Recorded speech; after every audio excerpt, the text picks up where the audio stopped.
And I think we're live. Hello. Hello, everybody. Hello. Let me make sure I have everything muted and nothing's going to go off here. Hello, everybody. Nope. Hello. Someone doesn't have it muted. Make sure I have everything muted and nothing's going to go off. It's not me. It was me. Someone doesn't have it. That was me, but I muted it. So that always happens. Hi, Moon. Hello. Hello, Moon. Hello, Krem Kim. Hello. We'll give people a few minutes to kind of trickle in. I know sometimes people forget or you have to get the reminder. So, hi, Diane. Hello. And so for those of you that are in here, hi, Melissa. Just as a reminder, today is the book club chat. We're going to be talking about Writing in the Dark by Tim Waggoner. And we have my forever co-host, Kevin, my brother. I'm always like pointing. I don't understand how to point.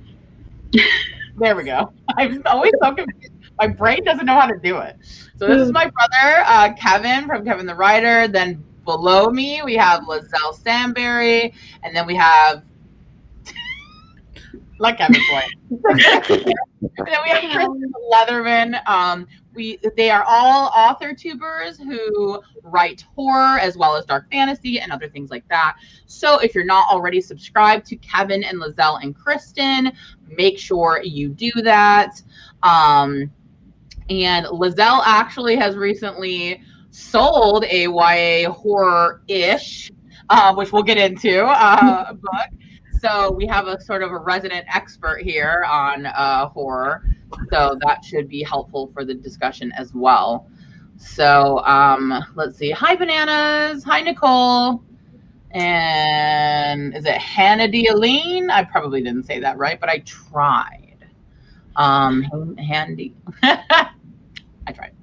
But hello, everyone. So we wanted to start off today before we get into talking about the specifics of the book.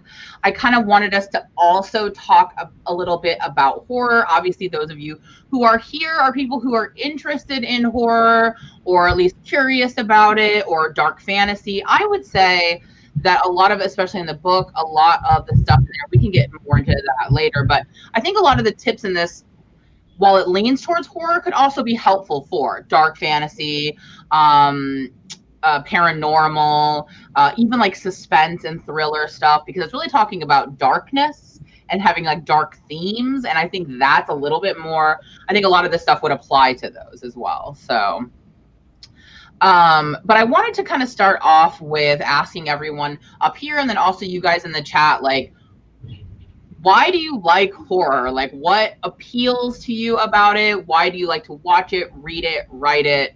Or if you don't, that is also relevant. Like, why not? I would imagine that most of you here are because you do like it, but I don't know. Maybe some of you don't. You just like us, which appreciate you. Thanks for coming. So if whoever, I don't know whoever wants to start, but if one of you guys want to jump in and kind of just, say what it is that you like about horror. I guess I'll jump in. I don't know. I've always watched horror stuff. Like, me and my mom have always watched horror movies. Like, she used to take me to the theater as a baby to watch horror movies, and I would just like sleep. So we've just always done that. I think what I've always enjoyed about it is that it can be so many different things. Like, it can be really jump scare. It can be really like cerebral horror where it's like nothing has jumped out at you, but you're still really afraid of it. And maybe because I don't like roller coasters and stuff, I don't like thrills that like physically move my body and put it in danger. And so it's like the safest form of thrill chasing. Yeah, I think that's a really good point, that it's safe, right? That we know that no matter how scared we are, nothing's actually going to happen to us, you know? Yeah, so you get that kind of thrill. Yeah, I think that's a great point. Yeah. Yeah, that's definitely like why I started getting into horror too, is like I've always been afraid of everything. Like, I was the weirdest little kid. I was terrified that like the merry-go-round was going to break down, the bridge was going to break when we drove on it. Like, I was afraid of everything. So horror is like a safe way for me to deal with that anxiety without, you know, actually having to be in it. Yeah. But I also started watching it really, really young too. I started, like, I think my first like true horror that I watched was Stigmata, and I was 6. Stigmata is a good one. That It's a is, good movie. especially since I grew up Catholic. Yeah. Stigmata really, one really spoke to me. So yeah, that's a good one. What about you, Kev? Because you don't really. What's your relationship with horror? I feel like I was actually thinking about this because I feel like a lot of our family dislikes horror. Like, so I remember watching Scream at a very young age because my dad watched it and he didn't really understand or care that I was in the room when I was young. And you know, you like horror movies, and Mom surprisingly watches horror movies. Well, she did when she was married to her ex-stepdad a lot, and so I feel like I was always surrounded by it. I really like just being scared. I don't know why, but I also really like roller coasters and stuff. So I like that feeling of like just being terrified that I might die at any second. Like I feel like horror does that for me as well. And I also like imagining being in that situation, being like, how would I do this? And for some reason, I just enjoy that. But it does cause me a lot of anxiety. Like a lot of stuff sits with me afterwards, and I still stay terrified of things even when I'm not watching them. So it's probably not good for my mental health, but I enjoy it. Have you ever thought about writing horror, Kevin? 'Cause I know you have not. I had some like horror ideas, but I was like, oh, I don't write horror, like I could never do it. And then I read this book and I was like, maybe I could. So I don't know. Well, I mean, maybe I have some horror ideas, but reading this made me like want to lean into it a little bit more, but we'll see. I don't know yet. I think that's a really good point to kind of segue into the book too, is I feel like this is a really good primer for anyone wanting to get into horror, because it really breaks down all the different types, the different styles, what's different about it. It gives a lot of references to people to read, other craft books to read, things like that. I feel like it really works, especially for someone who's like really new to the genre or new to wanting to write that. I think this book works really well for that. And just so that I am fair and give my turn about why I'm interested in it, is I think I've talked about this a little bit before, but for me, with my anxiety, I'm like obsessively afraid of dying. Like it's something I think, and I used to have like the really bad like hypochondria anxiety where like I couldn't watch shows that take place at hospitals because I would be convinced that I had every single thing that someone came into the hospital for. And so that was like, luckily my anxiety is better under control, but it's like one of those things where I was always obsessed with thinking I was dying or being scared of it. And so when I watch movies or read books where that's kind of happening, it actually takes the power away from it because it kind of trivializes death in a way, especially because I really love like cheesy, campy, like slasher stuff, because it's just so outlandish and so silly that it just kind of takes the edge off of the concept. But then I also like that people ultimately, usually, at least somebody defeats death every time in the movies. And so it kind of, there's that empowerment of it as well. Like you're kind of taking control, and because we feel very powerless to death, right? It's like something we can't control, but in the movies, to some extent, you can control it. You can save yourself sometimes. So I don't know. I think I like that. Plus, I'm also just a weird chick. You know, I like weird stuff. I love anything that's creepy or strange or weird, because I think just like and he kind of talks about this in the book too. Like, I've always been someone who is super like weird and interested in things that most other people think are strange. And so I kind of identify with like the weirdness of it. Like I feel at home with all the weird stuff. So I think it kind of speaks to me on my weird level. So I think a part of me really likes it too, because it's similar to why I like true crime, is I have this morbid fascination with like death and murder, and it made me feel weird for a really long time until I realized there's so many other people that do. And that's something I really liked about like My Favorite Murder, because they talk about that like a lot of people were made to feel weird for being interested in serial killers or, you know, scary movies. And I like that when you read stuff like this, you realize like you're not alone. Like there's a huge community of people out there who also love it.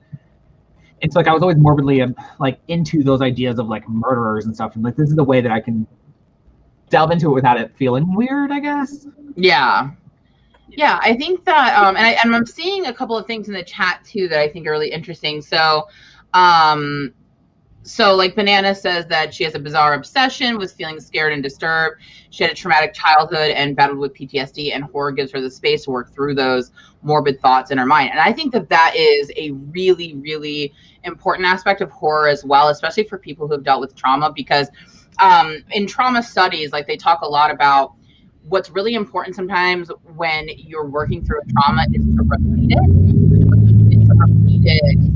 it with a different ending.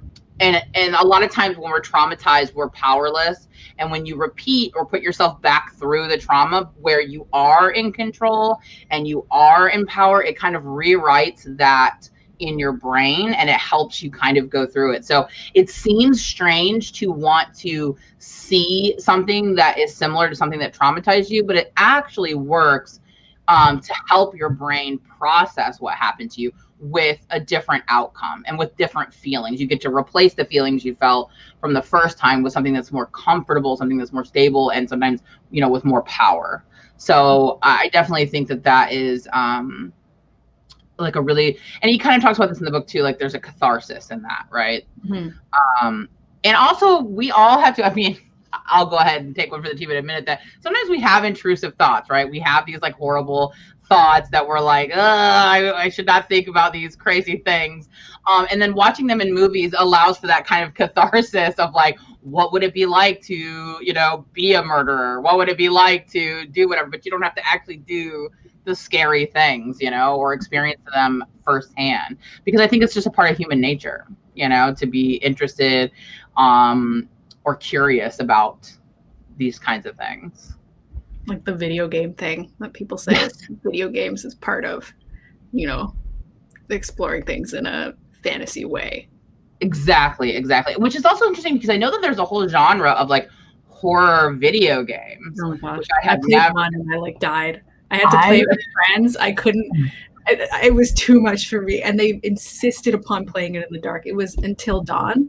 If you know that one. Yes. They insisted upon playing it in the dark. We took turns. I hated when it was my turn because you have to be active in it. You can't just passively sit back and watch it and like cover your eyes when something scary is happening because you have to like not die. I have always wanted to play horror video games in VR because I just imagine that would be traumatizing in the best way possible. Yeah, because I'm not like a huge video game person, but I'm very curious because I am like obsessed with horror. So I feel like that's like an avenue I have not like gone into yet. I should look into. I know there's like another one, like Freddy something with like a teddy bear. Yeah. I don't know if that's supposed to be more like funny though, or if that one's really scary. A lot of jump scares. Is it? Yeah. I think that's actually bringing up jump scares. I think is a good way to kind of segue a little bit into talking about the book, because I think a lot of our references are horror movies, and writing horror is so different than movies. And for things like jump scares, right? And he talks about that in the book, that like you can't really write jump scares into a book. Like you have to do something else to freak people out. Because movies get to rely on the visual, you know, and you don't really have that in books. So I really like that he talked about that and kind of gave tips. And he kind of said, like, stop trying to do the jump scare. Like, that's not going to work in a book. Most people can suspend it, you know, like they're not that immersed into it to have something like that. So. Yeah, what works in movies doesn't work in fiction. Exactly. Yeah, and that's why I like that he brought it up, because that was like the first thing when I like sat down to draft and stuff that I was thinking about was, oh, I can't do that. Like there's no way for you to replicate that on a page. And I think that's for a long time why I hadn't really read a lot of horror, because I was like, well, what am I going to get scared of? But then you have to think about like things that you can scare people with that are more lasting, which he does discuss. Yeah, and he talks about that a lot too. Like, of course, like atmosphere, right? Creating an atmosphere using through description and tone. But also he talks a lot about tapping into emotions. And that's how you're going to scare people, is through getting into like the sort of emotional the immersive, I think he kind of talks about, right, like in their POV. And he talks about pacing too, which I thought was good, is like where some places should be drawn out and some places should be really quick. So, okay, before we get into some specifics, let's just kind of say overall, what did you guys think of the book now that you finished it? I liked it. I think it was really good for someone who's never written horror. As someone who has written horror, I still found it good reminders of like how to do things and what to kind of add to your book to make scenes the most effective, which I thought was really good. And I also like that it was modern because this book just came out. Yes. So the references were relevant. Yes, definitely. Yeah, I thought it was really good. I thought it was I liked a lot of the stuff that he did in it and the way he broke things down, especially like things that kind of broke down, like these are kind of like the types of different horror stories. I remember that's something I liked about like Save the Cat Writes a Novel. I love when people break down like archetypes of different types of stories, because it does make it easier to kind of break out from that. But yeah, overall, I thought a lot of stuff was really great. There were sometimes he even surprised me by being like, and don't like demonize mental illness and stuff like that. And I was like, oh, look at that. I definitely made a note of that. There was a few instances where I was like, oh, great. Someone actually acknowledged, this. Yeah. For sure. What about you, Kev? I really liked it. I found it to be very accessible, whereas some of the other ones we've read for the book club feel like a little like they have a superiority complex, where they just feel like they're talking down to you.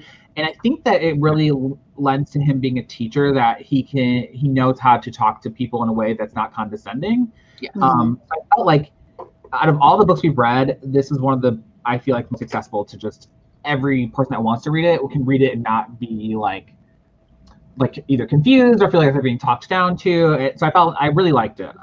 Even though I don't necessarily write horror, I feel like it's a really good craft book altogether, because he does talk about things like suspense, which you can write suspense into any kind of novel, even a contemporary. So he brought up a lot of stuff in here that I feel like you can put in any kind of fiction. So I really liked this book. That's what I was going to ask, is if you felt like you still got something out of it, even if you don't write horror. Definitely. And again, it made me want to write horror. So I feel like because he talks about this, there's so many different kinds of horror that even like I'm not into body horror, like at least watching it, like it grosses me out to a point where I can't even watch it. So I feel like he really talks about all the different kinds of horror. And I feel like even if you think you're not into horror, there's probably some kind of horror that you find interesting that you just don't realize until he explains, like, oh, these are the different ones. And you're like, oh, wait a second. I do find that stuff interesting. So, and it might be like psychological horror, which is like, I think that there's some kind of horror that anyone can really get into. So I think that this book, I think it's great. I think it's a great writing book. And he has a lot of suggestions of other books you should read too. Mm-hmm. Yeah, there were several of them I wrote down. I was like, ooh, I want to read that. Ones that weren't even necessarily about horror, but about writing and publishing and things like that. I think what you touched on with him being a teacher is something that I wrote down as what I thought made the book really good, was that because he's a teacher, and particularly he teaches at a community college. And so I think that that's important as someone, who used to teach at a community college, like the way you approach things is very different, because you're getting people from all socioeconomic backgrounds, all racial backgrounds. So you're really like not dealing with like an Ivy League upper echelon of people. You have to really explain it in a really easy way that no matter where someone's coming from or what their background is, they can understand what you're trying to say. So he's not using a bunch of like $5 words or heady philosophical concepts. He's being very practical and very clear and concise about, for the most part. There was a few things that when we get to them, I'm going to ask you guys that I didn't quite understand what he was talking about, but there were some really great explanations of things as well, though, that I felt like really helped clear things up for me. And so I definitely really liked this, and I would agree that I think that even if you don't write horror, I think that if you write anything that has any dark themes, fantasy, supernatural, paranormal, if you do suspense, thriller, because he's really talking not just about horror, but he's talking about like how to deal with those kinds of dark concepts in writing. So he talks about the, psychology of fear, the physiology of fear, things that it does to the body, to the brain. I mean, he brought up things that I like hadn't really thought about. And I'm like, oh, I should probably pay more attention to that in my writing. But he also explains, like Kevin was saying, some basic writing stuff. One section in particular for me that was really helpful is, we've talked about this before in other book club chats, the concept of scene and sequel. And he talks about scene and sequel and how it kind of can work in horror and in action scenes. And there was something about the way he explained it to me that made way more sense to me than where I had seen it previously. Although Kevin disagrees, I know. So okay. So it's not that I'm confused. So I'm with you, Kevin. Okay. I don't think that he described it like in a confusing way. I just still struggle to understand what it means. I think it's because I'm hung up on the idea of like what a sequel is, which he even says you have to let go of what you think of as a sequel because it's not what it means in that context. But it's very difficult. I found it more helpful in the section where they're talking about like, oh, you're escaping a fire and the guy's trying to stop you. That made more sense to me than the other time he described it, but I still want to read a book specifically on scene and sequel because I do not understand the concept really still. Yeah. So I kind of wrote down to myself what is happening in both a scene and a sequel, so I kind of understood. So basically the scene is the action, something happened. And then the sequel is a scene in which you assess what just happened, like where you process it, and then you come up with what you need to now do next. So it's like, oh, I was running from that guy and the door is locked, right? That's the actual action, running to the door and the door is locked. Then the sequel is, crap, I can't get out of the door. Now what should I do? I need to go out the window, right? That's the sequel. That's when you're thinking about, that's when you process the action and you come up with essentially the next plan, the next step. And that's why all these books are saying that if you do scene and sequel, your scenes will automatically just go into each other because that sequel is already setting up what's the next thing to do. So it's like based on what just happened and based on how I process that, this is the next logical thing to happen. And you set it up and then it goes right back into that actual action that you just said you were going to do in the scene. I mean, in the sequel. Yeah. Does that make sense? I mean, No, I get it. I just feel like it feels so loose, I think, is my thing with it. I'm just like, what, but where does it end? Like, do you do that all the way till the end? But also, I think I just naturally do scene and sequel, and so I don't like thinking about it too hard. Yeah. Yeah, because he does say like they don't have to be sequential. And so what he means by that is if you're in a really high action scene, someone's not always stopping and processing every action they had. So it may be scene, scene, scene. And then once they have a second to breathe and like think about what just happened and come up with the next plan, that's when the sequel will come. And it will come and maybe encompass all the last couple of scenes. I think I just What was that, Kristen? I think my issue is that he brought up the scene sequel as well as the book story spiral or whatever that is, and it wasn't in depth enough for me to really be like, oh, okay, I get it.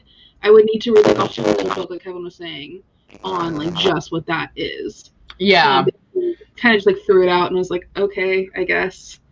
I actually, you bringing up the spiral, I thought that was genius. I like loved, I mean, of course I would like more elaboration to see it kind of applied, but his explanation, it took a little bit. I had to reread it like twice to kind of follow what he was saying, but I thought that was so smart because I've always thought about like, how could you do something like that? Like, and this kind of gives you a sort of, what's what I'm looking for? Like a formula for it, right? In a way that like, at least you can map it out. Rather than just being like all over the place. I actually really I don't know if I could ever write like that because I just don't think my brain works like that. But I thought that was really smart, his spiral. What did you think of that, Liselle? That whole chapter I marked down and I was like, too confusing. Everything is confusing. I don't understand what's going on. I was like, there's too many things being introduced. And also, but I also recognize that I'm very like stuck in my ways. Like I use Story Genius and I use Save the Cat, and anything else that is introduced that either doesn't perfectly slot into it or like isn't better, which like I don't think anything is better that I find. I just like throw it out. I'm like, no, I don't have time for you. No. It's like trying to get the square peg into a circle. It's like, nope, this doesn't fit into my formula. It won't work. No, I'm like, this is the thing I do for every book, and I can't not do it anymore.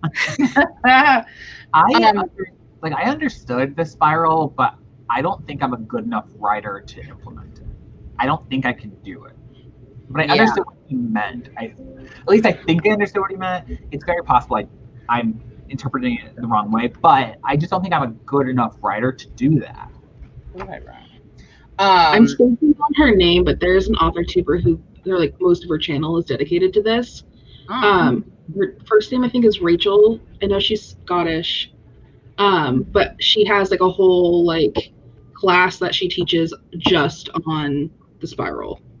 Really? Interesting. Yeah, I'll have to look it up later, but yeah. I don't think I'm a good enough writer. Yeah, I'm definitely not on that level yet either.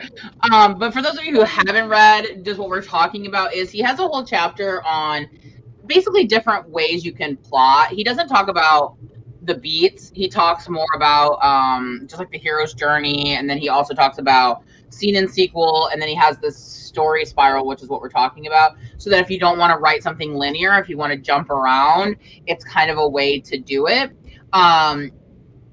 I don't know. It made sense to me. But I can see where it's confusing to other people. It's usually the opposite. Things usually super confuse me. So, there was something about it that I was like, okay, this makes sense to me. I still want to know if I could write a story like that, because I feel like I would get overwhelmed with like jumping around. Like I can't even jump around in my revising. I have to go all the way through. So if there's something that messed up at the beginning, I gotta go right back to the beginning and do it all over again. So, the plot embryo, is that what she calls it? Is that? Yeah, that's what I was thinking of, Rachel Stephen. I've seen stuff about the plot embryo, but I never like watched it, so I didn't know if it's similar to that.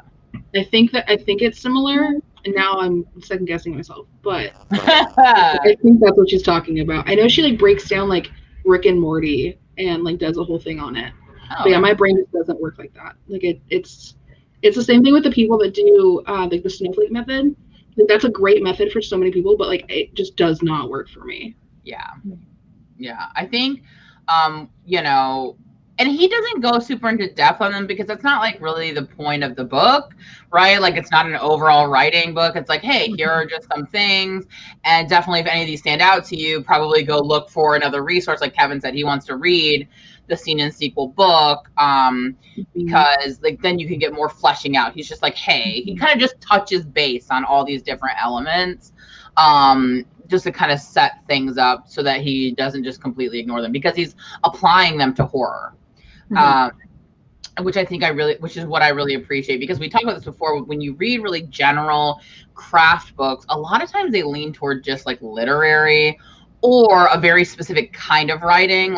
And so I like finding books that are leaning towards what I actually write, which is like, horror, or like our last book, which was for a young adult, right? Where it's applying that to specific stuff that I can kind of make sense of it. There was something else interesting I wanted to ask you guys what you thought.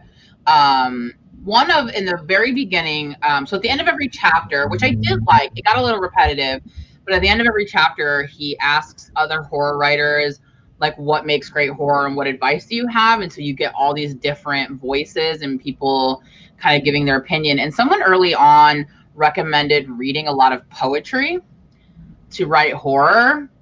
And I thought that was a really interesting recommendation.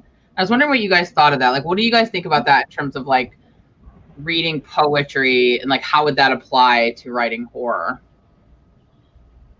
I just like, I'm such a mood reader. I'm just like, I have to just read what I want to read. I just like, I can't. Yeah. Like, I could never just sit down and be like, I'm going to read this so that I can learn about this thing if I'm not really interested in it. And I'm not a big poetry reader. Like the only poetry I read my friend Kes Costales, she writes poetry, and because she's my friend, I've read her poetry and I like it. But otherwise, I would never like seek it. But I know there are some writers that are very much like read outside of your genre and read all different types of books so that you can like glean all different types of things. But I'm just so like, I read what I want. What about you guys, Kevin, Kristen? What do you guys think about this idea of reading poetry? I don't know why poetry specifically. Like, I get reading other genres and like reading outside of horror, but the poetry specifically, I'm not really sure why. I understand the reading outside your genre thing. I think it can help. The only thing I can think of with poetry is maybe because when you write poetry, you're trying to elicit a feeling out of somebody, right? That's reading it. So it's all about compacting emotion into a very short writing, which I think then shows like, oh, this is how you can get this emotion across very quickly in maybe this novel. Like, oh, in this one scene, in this one paragraph, you're trying to get this emotion across and you're struggling to write it short. Like, I think poetry is trying to pack a lot of emotion in to something small. So I think that's the only reason I could think of why specifically poetry. But I mean, I'm talking out of my ass. I don't read a lot of poetry. No, so like, No, I think you made some good connections because I thought a lot about this. I thought it was an interesting recommendation for writing horror. I don't think it's something that people would typically like connect to, like, oh, how can I write better horror? Read poetry. Like, I don't think people think about that. So I was trying to think why, and I tried to think about like when I used to teach poetry, to like freshmen in their like freshman English class, the like sort of rote poetry that everyone learns. And some of the things that I kind of really emphasize, and Kevin kind of touched on it, is that poetry is supposed to elicit just like a moment, right? Like a feeling, a image, right? It's something small and specific. And when he talks about writing horror, he's talking about really creating an emotion, creating an effect out of something without like describing it for pages and pages. So I feel like it doesn't even matter what kind of poetry you read if you're using that to help with horror. It's more about read something in which someone is being very specific about word choices, about tone, about using specific language in order to convey a feeling, because feelings is essentially what you want to do with horror. That is the purpose of horror, is to make people feel stuff. And in poetry, it's all about doing that in a really compact way to elicit something, just a moment, right? Like just like a little sliver of time, which is what a lot of horror is. It's like just that one little creak or that one thing in the corner of your eye. It's like they're smaller moments. Those are the creepier, the scarier things. So I just thought it was really interesting. It's something I hadn't really thought of before. I think the poetry is, like you said, to like elicit a feeling, but also a lot of poetry is really good at describing things. Yes. And like I said, like making you feel something. And that's ultimately what all writing is trying to do, right? But the poetry is compact. So like, how can you get this across? How can you make people feel when you have such a short period of time, especially in horror when things are not always, but often fast paced, or like he said, like some horror books take place in like a couple of hours or one night. And it's like, how do you get these feelings across when you don't have that much time? And I think that poetry can be really good for that. Yeah. And I don't think it's about always that maybe reading poetry that scares you, but it's about what's the emotion you're trying to elicit. Yeah. Where do you see other, like, what kinds of things are they focusing on? How are they doing that? So I do think, I see where that could be helpful. It was just really interesting because would have never thought of that at all. If you're trying to sort of learn craft, right, of like how to be better at that aspect of it. And because poetry's short, you really have to decide like what work for you, what are you trying to do, and what details are worth showing on page. Where it's like horror, like you said, like it's not always about like this really long description about how gross something is. Sometimes it can be something short, can be more like visceral and make you feel something in a way that the other one didn't because it's bogged down. Yeah, definitely. Good point.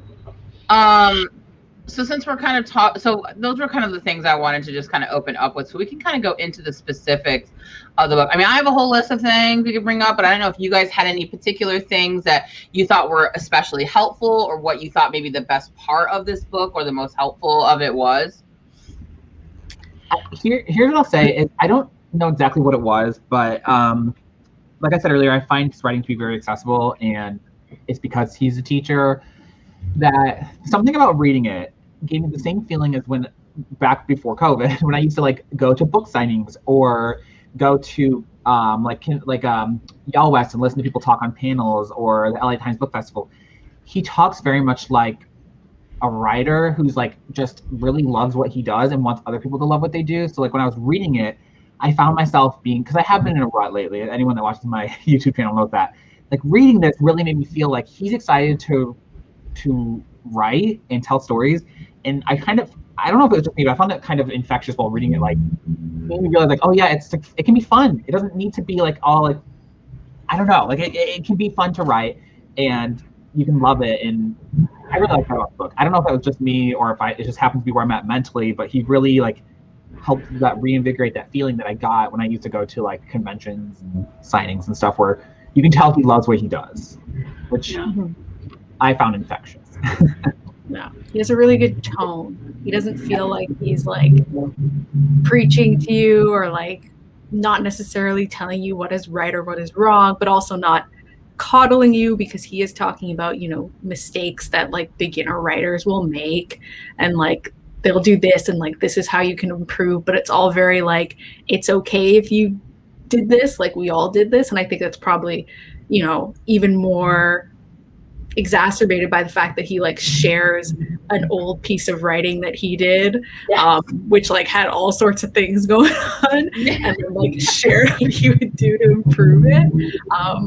I think there's a more of a vulnerability, and like Kevin was saying, like it does just feel like a writer paying it forward and speaking to you, like whereas like some craft books are very like, I am the person up here and I am bestowing upon you my knowledge, but I'm also like low-key right, so you should do what I say to you sort of thing. And he's a lot more, it's a very good tone. He didn't feel like he took himself too seriously despite having like quite an extensive bibliography. I like the tone. Same thing as Kevin, is I could feel that he really loves what he does and he loves teaching, and he even said like he researches craft so that he could help others and so he could better understand for his own writing. And I thought that was just really cool. I also love that he broke down like so many different types of horror, because horror as a genre is so big and there's so many different types of horror and they all kind of overlap.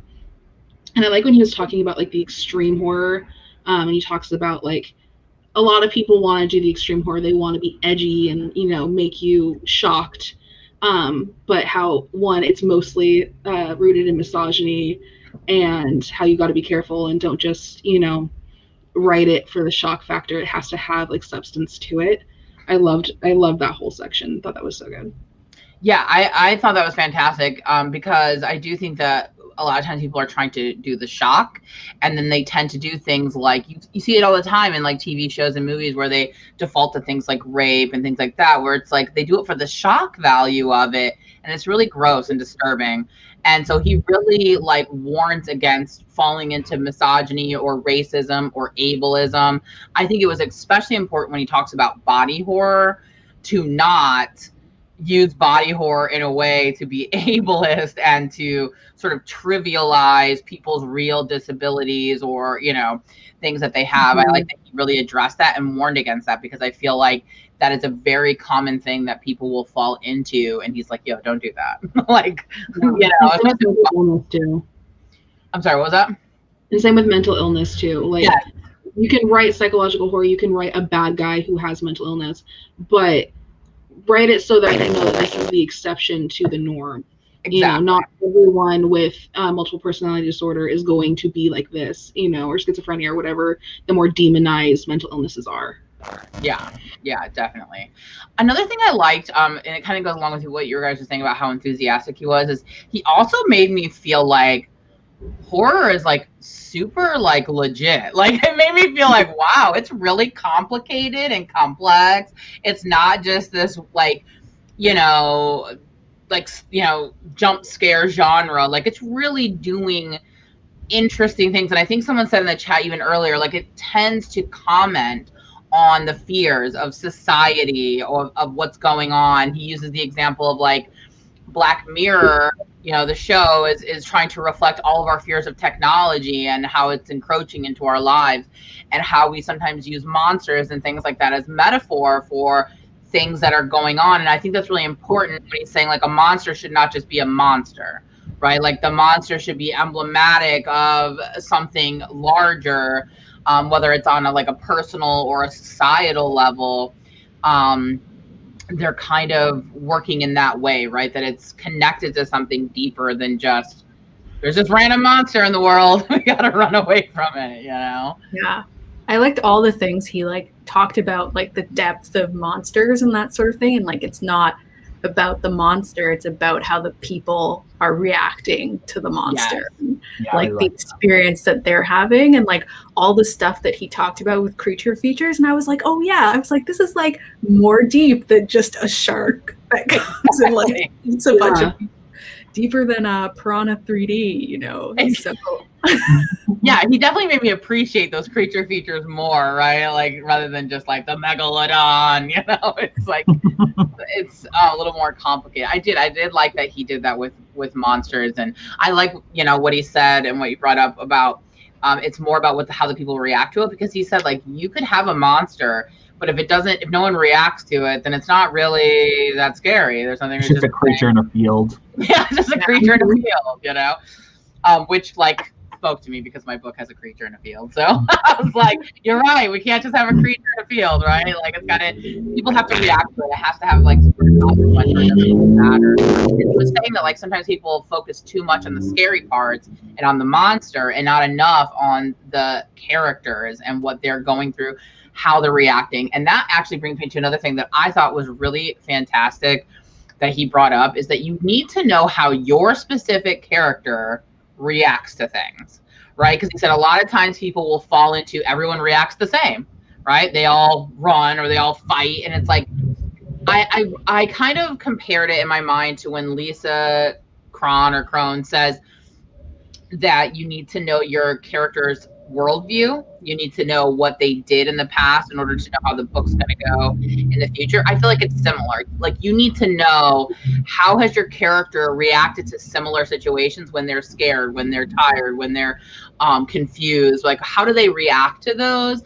And you want your characters to react differently and unique to who they are as people. Like it needs to match up with who they are. So you need to kind of like figure that out about your characters, so that their reactions are organic and make sense. And I like that he also brought in the physical aspect, because he said every person has something, right? Allergies, eczema, nearsightedness, something. Yet in all the books and all the movies, everyone just has perfect health that doesn't affect them in any way. Sorry, I thought you were going to say that. So yeah, so I just like that he says like incorporate those things, right? Like if someone has asthma, that's going to complicate something if they're running from a murderer, you know, like if they're out of their asthma inhaler or something. Like people have these real things that prevent them. Like he said, he had a character who had bad knees. So it's like when they're running, like they have bad knees, like just little things like that, like where it really, I feel like fleshes out your character and makes it more realistic, more easy to connect to, rather than just like this flat, like scared girl who's running up the stairs instead of out the door, you know? I think it's the same for when they get hurt. Like a lot of these people are like, oh, they get shot and they're fine. Or like they fall down, you know, or they get stabbed and then they're just fine. It's like it never happened. And I think when you bring that in with the like the outside, people have asthma, people have diabetes or bad knees, it makes it seem more realistic, which I think then makes it feel more well, that's what realistic means. It makes it feel more real. So yeah, I think it makes it feel more grounded in the real world, which can be, to me, is more terrifying. Like it's one thing if there's like a monster killing people, but it feels like it's in this real world. Like it could jump out and eat me at any time. Like, cause I'm afraid of the dark. I'm not afraid to admit that. That to me is scary, and it's like the kind of feeling that I want out of reading or watching something that I don't get when it's like the movie Aliens. Like it happens in space on a spaceship. Like those movies are not bad, but like I don't get the same kind of like watching Scream, which still freaks me out to this And I Know What You Did Last Summer. Great movie. Amazing. Peak amazingness. Yeah, I'm, especially with horror, I'm partial. If you say, if I see the little words at the beginning, based on real events or something, then that's it for me. Now, now, like even like Mothman Prophecies, right? One of my favorite horror movies of all time. It's like people really have claimed to see the Mothman, so that freaks me out, man. That movie really scared me. If there's a possibility that this could be real, that this could really happen, that I'm scared. Those are my favorite. I love those so much. Yeah. As soon as I see that, I'm like, oh no, here we go. This is based on some real stuff. Favorite. Yeah. I like those ones, and I also like where it's like Paranormal Activity, like the found footage. Found footage freaks me out, and I think it's that whole like it could be happening in the real world. But then there's like the text at the end, and haven't seen her since. I'm like, oh hell no, she's out there killing people still. Yeah. And I like that he talks a lot about, and we kind of talked about this before, but he talks about like he really breaks down a lot of the horror, right? The different kinds of genres and subgenres and classic tropes. He also does like the horror palette where he says like there's dread, terror, horror, shock, and disgust. And there was another thing that he broke down. Like, I just like that he breaks these things down. And then he says, like, or he has that, like, little, like, Venn diagram where it's like, oh, the perfect thing does all of these things. I think that was really helpful, especially when you're in, like, a revision stage, making sure, okay, like, am I hitting all of these points? Which ones are important? And it kind of goes to, he has a whole chapter on branding, which I'm curious what you guys thought of the branding chapter. He has a whole chapter on branding yourself, and that kind of goes along with what kind of horror you do. Like if you do a certain type of horror and kind of being able to identify it, then you can kind of brand yourself as this kind of person. So what did you guys think of the branding chapter? I have some things to say. Okay. I really liked it because I feel like it doesn't come up a lot in any of these craft books, really. Mm-hmm. And I do think it is important to brand yourself as a writer, because whether or not we like it, like I know a lot of people don't like social media, but like that is part of being an author nowadays. Like it sucks, but it's like a, what do they call it? Like a necessary evil. And so for that, I really liked it. However, there were two things in particular. One thing that stood out to me as just stupid. Another thing I was like, I don't agree with. So one, he said that you should be carrying business cards. I don't know any writer that's like, here's a business card. That to me seemed a little antiquated. Like, that felt very strange to me that he said that it's a must that you should be carrying business cards with you. But the thing that I disagreed with was when he said that like you wouldn't see this author wearing bright clothing because they write horror. And I was like, that's like saying you need to look like you write horror if you write horror, which I disagree with. I don't. He did say he wasn't saying that, but yet he would kind of was. Kind of. That's what I'm saying. Like I highlighted it because he like, I don't think that you need to look the part to do something. That's like saying like, well, Laura, you don't look like you're into girly things, but it's like you can be into girly things and horror things, and that like that's fine. Yeah. But it felt a little like that. I disagree with. Where I do understand where he comes from, but especially like nowadays with like Twitter, like there are not authors who are like curating everything they say and do to fit their brand. I feel like brand comes out in their writing rather than in their everyday life. Mm-hmm. I do agree though where he said the thing about like I'm different with my students than I am with my wife and my kids. Like that I understand, where I do think that to an extent as a writer you're curating a version of yourself to the internet. It's not something that you are of yourself, because like I talk to Laura very differently than I talked to, you know, Damien, my boyfriend, or Liselle even. Like you talk to people you know differently, and especially like in a professional sense, that I agree with that. I understand where you're coming from, but there's just certain things that like the dressing the part thing felt weird. I need to find the exact passage. Yeah, some stuff he says, and I can't remember if it's in this chapter, but he like said to go to a writing event and then carry a notebook with you and then wait for a moment and then say that you're starting a writing group and get people to like write down their emails in the notebook. And I read it and I was like, oh honey, no. I just like, I can't think of even the most sparse signing event. Also, he said that like almost no one comes to author signings, and I've never been to an author signing that didn't have a bunch of people, even like it just always does. But I can't think of any audience there where that would like go over well with people. Like it would always be weird. And so some of the stuff that he suggested felt super outdated, but then like that I was like, oh my gosh, I had secondhand anxiety when he was going around doing that. But some of the other things, like I liked that one sentence branding thing he talked about, like I'm like this sort of writer, which I realized that I'd kind of done unconsciously. Like I put in my website and in my bio that I write about messy Black girls in fantasy situations, which I might have to tweak because of horror. Might have to tweak that. But again, that's like something I've just like put out there, and I put it on my bio, and like that is generally what I write about, and it spans a few genres. So I thought that could be helpful in kind of expressing to people what it is that you write about in a short period of time, especially like if you get into like author career and like you're on a panel or something and you just kind of want people to know quickly, hey, this is what I do. Being able to say that can be really helpful. So I thought that was a really good section. So I appreciated that.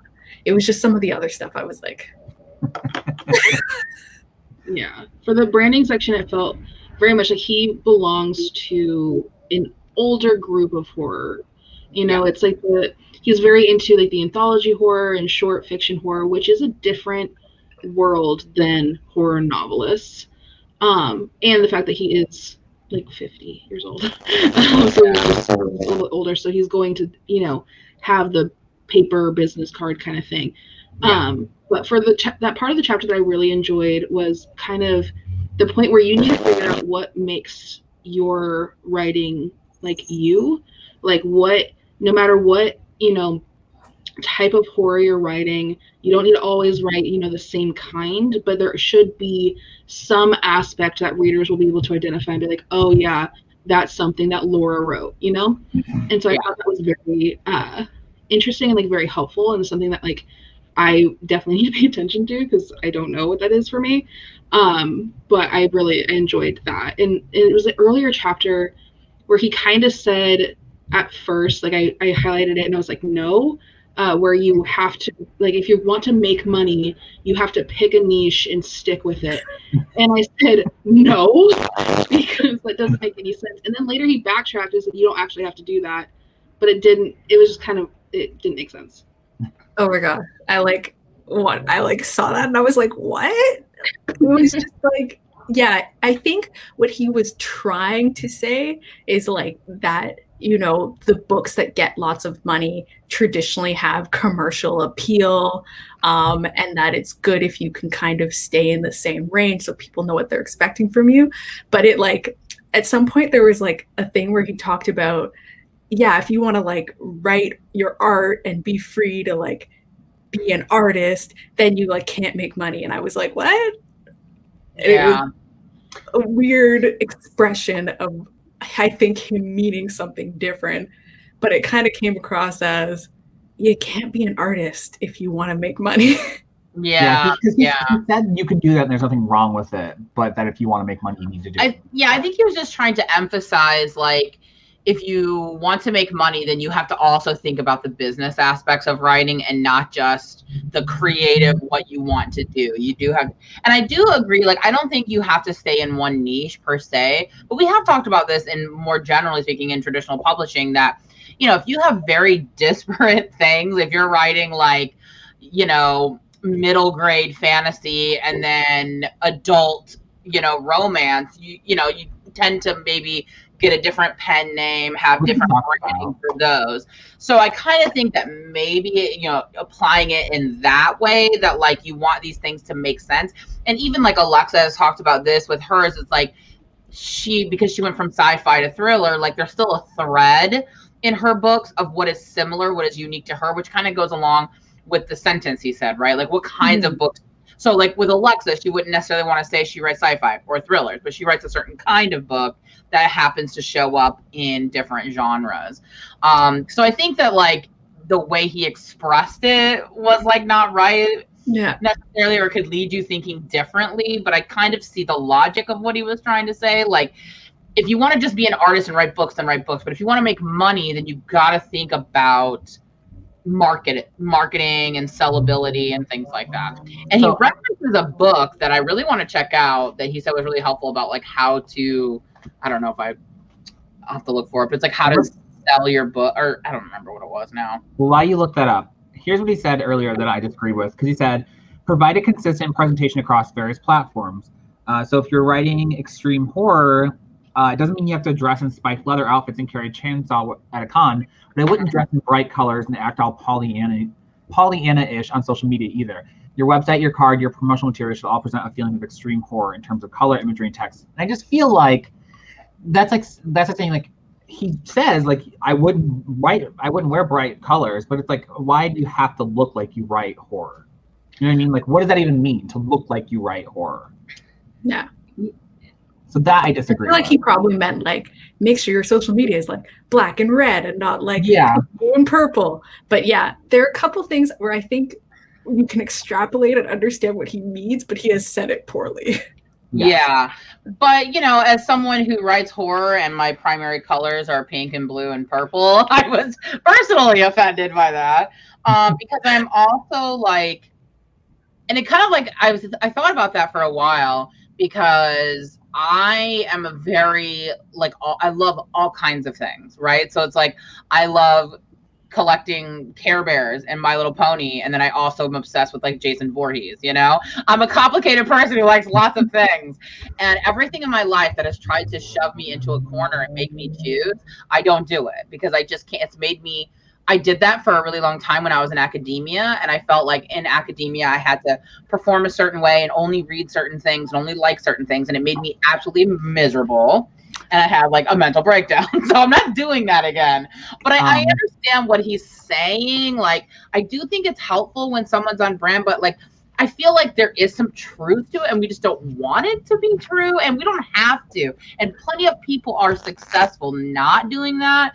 But yeah, I'm not gonna be a poser. I'm not gonna. I just someone I'm not. Like I don't go to like I've never gone to Y'all West and been like, oh yeah, that person's dressed like they write YA fantasy. It's like they're not walking around with staff and like a cape. It's like I don't really understand what he means. I don't really understand what he means by that, because like I don't think that there's one way to dress like a certain kind of writer. I don't understand. Yeah, I mean, look at Victoria Aveyard, right? She writes fantasy, and she's very preppy.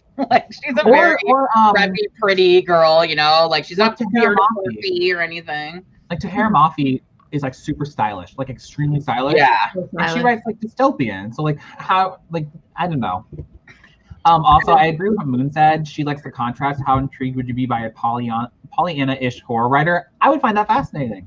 Yeah, exactly. Also, Laura, I think the book you're looking for is Creating Your Author Brand by Catherine. Yeah, I found there was 2 in this chapter. So one is Creating Your Author Brand by Christine Catherine Rush, and then also Jane Friedman's The Business of Being a Writer. So I felt like those sounded interesting, that there's actually books about creating an author brand. And I'm just curious about that. I'm sorry, what? Jane Friedman's a literary agent. Oh, that's really interesting. To my knowledge. So yeah, so those are definitely like 2 books that I think would be worth like looking into. Just I'm kind of curious just like the business of being a writer. I think that's interesting. Alexa said her brand is character-driven twisty soap. Exactly. That's what I'm saying. So it's like, you don't have to necessarily be in a niche, but it does help to have like a thing that you do, you know? So what if mine is just gay boys doing stuff? I think you need more of a brand than gay. Like, could you be more specific, sir? Gay boys with anxiety doing stuff. Boom. What kind of stuff? Doesn't matter. It could be fantasy stuff. It could be murdery stuff. It could be falling in love stuff. Who knows? Melissa in the chat said Chris Rush's books are terrific. Hybrid author who has been around the block many, many, many times. So that she was the one who did the author. Was that the author branding? Was hers, I think.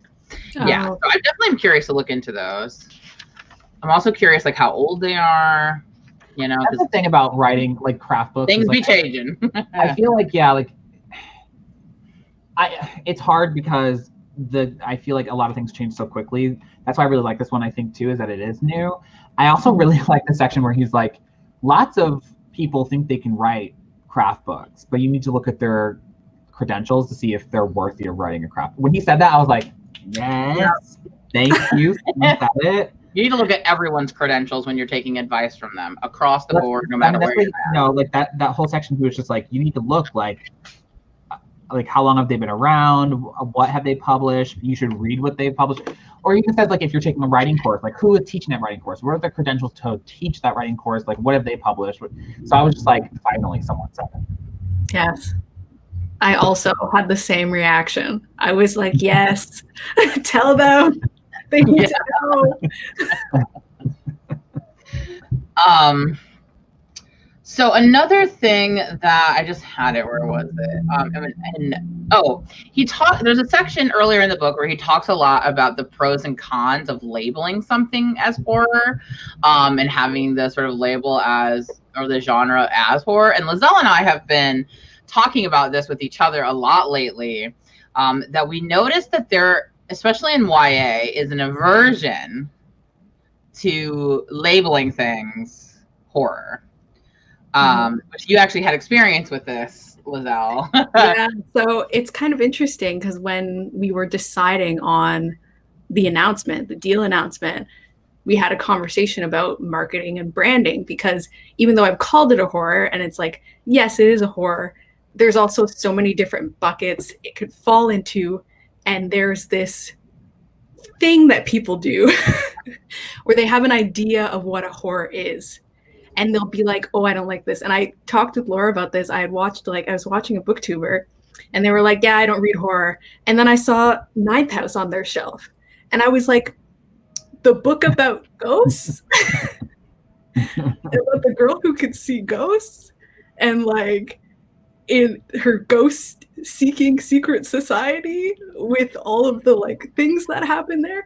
And so there are certain connotations. And so we ended up discussing different ways that we could like decide on genre and like how to place it, because there is a lot of like, it's just kind of trying to get the people in the different buckets that you feel would enjoy the book without like pulling them away because they have misconceptions about what the genre is. And we looked up, or my agent looked up, because I don't have PM, the deal announcements for Wilder Girls and Sawkill Girls. And at least Wilder Girls never said genre. They also said YA, but then they used words. So they called it atmospheric and like creepy and like, like they used these buzzwords so that people could pick out the things that they would like about it without necessarily making assumptions based on things like it's fantasy or it's horror, because that's the thing that people do.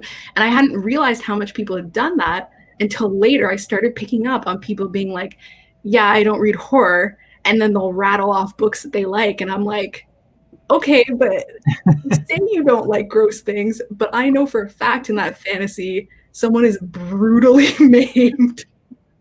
But you love that. I think it's interesting. Because he talks about it like where I feel like horror is one of the only genres where people will immediately say, I don't read that. And they won't even give it a chance because they're like, well, I don't read horror. Where, I mean, there are some people who are like, oh, I don't read fantasy, or I don't read contemporary, but I feel like horror is a very like cut throughout, like, oh, that's horror, we'll not read it. But that was interesting where he even says that like sometimes they're sold as, suspense novels or thriller novels, because there are people who, as soon as they hear horror, will not read it, which I think is so strange because it's such a vast, wide, like, kind of writing that, like, there are body horror ones, but then there are also psychological ones. So to say you don't read any horror is very strange to me. It's not true. That's what we're essentially trying to say. Like, but I will say though that he did talk about how like labeling this kind of horror and this kind of horror, where he said that a lot of writers don't like that. I personally, as a reader, don't mind it, because not that I'm like, oh, I won't read that because it has this. There are types of books that I really love, like locked door thrillers. Like if I hear that that's in it, I'll go towards it. So like it does help sell it to me. But I understand that there are people that will see like, I don't read that kind of book. And it's like, I don't know. It just feels very like unwilling to try something when you just assume blanket. I don't like any horror is so weird to me. That's such a it's also wide statement. Horror, like we were saying, is so complex. There's so many different types of horror and so many things that people don't realize. Like, do you know what horror is? It's like anything that makes you feel horror, like horrified, scared, like anything that has anything that is, I forget the exact phrasing they use in the book, but like anything that makes you question like existence, right? Like our place in existence and what does exist and what is reality kind of thing. And so when you're talking about ghosts, that's exactly what ghosts do. Like, I think people have in their mind, and Liselle and I were talking about this, that like horror is always gruesome, gory pulp kind of thing. And not all horror is like that. Like some of it is quiet, some of it is just creepy, some of it's just unsettling, you know, and it's about confronting these unsettling things in real life, you know, in a sort of metaphoric, you know, way, which is what fiction is supposed to be. But I do think a lot of people have a certain thing in mind of what they think horror is. And so when they hear it, they're just like, oh no, I don't like that. It's like, no, you don't like certain kinds of horror. And so it's interesting because there is this push, like Liselle said, to like not label things horror, but I do see more books getting that label in YA in particular. And I'm always curious, like when do they decide that they'll definitely call it that and not? And I'm wondering if we're going to see an increase in using it as those books are becoming a little bit more popular and coming back into it. It reminds me of like how it was like teen paranormal romance to paranormal romance to supernatural to contemporary fantasy, where it's like it's all the same thing. Why are we pussyfooting around this? Like, it's all marketing though. I mean, when it comes down to it, because there are people with their weird preconceived notions of I don't like horror. It's like it's such a weird blanket statement to me. I can't get over it. It's so weird. Yeah. It's fully marketing, and like I'm sure my marketing will change over time, but that was like a whole discussion we had because she's like, I know what it is, you know what it is, we all know what it is, but marketing wise we need to open it to all those different buckets to make sure that you're not missing an audience that could love it because they have an idea in their head of what it's going to be. And we see that in practice and I wondered why for so long I was like, is Wilder Girls a fantasy or a horror? They never said. Very purposely. And now I'm watching House of Hollow get advertised by Penguin Random House, and all of the stuff they put on, they aren't saying YA horror. They're saying the synopsis, they're saying chilling, creepy, suspenseful. They're using all those words without making that like genre point. So like Laura said, I'm interested because we have seen announcements come out where they've been very explicit, like Tiffany D. Jackson's book, Ryan LaSala's book that's coming out. Like some books they've been very explicit. And I'm not sure if it's just because those books are like very firmly in that bucket or because they're using horror comps or what it is. But yeah, it'll be interesting to see. To me, when someone says like, "Oh, I don't like horror books," it's like saying I don't like animals. It's like you don't like any animal. Like, I do think that there'll be a shift, but I still think that we'll always see certain ones be sold as like chilling, like you said, rather than in that bucket. I really think it depends on them, unless like YA horror blows up, which I think it's on a pathway of going in the direction where like I think it's becoming more popular. I think that there'll always be publishing houses that don't sell it as that because I think to them they see it as a deterrent more than anything else when they could just sell it as chilling, blah, blah. And then like people that know it's a horror, like most people know that. They're not like, we know something's a horror, we're not dumb, but I think that just because that one word turns some people off, that there'll always be ones that will never sell it as that. So Spacious said I don't like animals. Yeah, I just saw that. Got it. Like all animals, really? You don't like any animal. Girl, I don't believe you. You like some animal, damn it. But I do think that like it's marketing not just on publishing sides, but also on the agent side, because there are books that are sold that managed to get sold to an editor that was dystopian, but they didn't call it a dystopian when it went on submission. They described it as apocalyptic, and then it sells, and it's like, I think that just the marketing goes down to even agents. Publishing, unfortunately, is a lot of marketing. I think what's worried me the most about it is with querying, right? Like, because at least with marketing, it's like, you know, they bought the book, they're going to, you know, market it however. And so I was talking to Liselle about this. Like, I definitely consider mine a horror, a contemporary horror, because it's like, you know, it's not a fantasy, you know, horror. But I was like telling her that what I think I'm going to do is like people who have specifically said they're looking for horror, well, then I'll call it a horror. But if it's people who don't really mention that, then I may want to just say it's a chilling YA. Like, you know. That's what I'm going to suggest is like contemporary fantasy. Yeah. That's what I'm saying. Like, I would read up on the agents, and if they say they're looking for horror, then straight up call it a horror. But yeah, if they don't mention that they're specifically looking for it, then sell it a different way. Because I mean, they're going to do the same thing when they send it to editors. Even if there's an agent who's looking for a horror and they want horror, they may not necessarily sell it to an editor as a horror. Like, because right. To be honest, some publishing is just about trying to snake your way through and figure out where it fits. I also think like it's the same thing with agents as it is readers. Like sometimes they think like, oh, I don't rep horror, I don't read it, I don't whatever. But then if they actually read it, they would actually like it. And like, I know, for example, like Liselle, like it's not like your agent says like, oh yeah, I rep horror, I want to do that. But she was open to your book and she loved it. You know what I mean? So I think a lot of times it's just not something they really consider, you know, or think about. Yeah. Sometimes just got to read it and see and go from there. So I think that's fair. Then in marketing, it's like sometimes you just got to get people in there to read it. So market it however you need to, as long as you're not being like a liar, as long as it's not clickbait, you know, like you're being honest about it. In chat, Agent MG17 said, reminds me when they mark something $9.99 instead of $10. Yeah, it's like you're still paying the same price. Did you guys look at the end of the chapters too? He also has some exercises. Did you guys look at it? Because I know sometimes we don't look at those because we're not actually applying any of them. So I was just curious if you guys looked at any of the exercises at the end of the chapters. Yeah, I looked at them, but I don't ever do the exercises in the moment because I'm trying to read the book to get it done. Right. There's some that I'm like, oh, this will be interesting to go back and look at, or like he like gave ideas like try writing like this, and I'm like, oh, that's interesting. Maybe I will try that, but I never actually do them right in the moment ever. Yeah, I never do the exercises. I'm bad. I mean, when you try to get a book, yeah, I mean.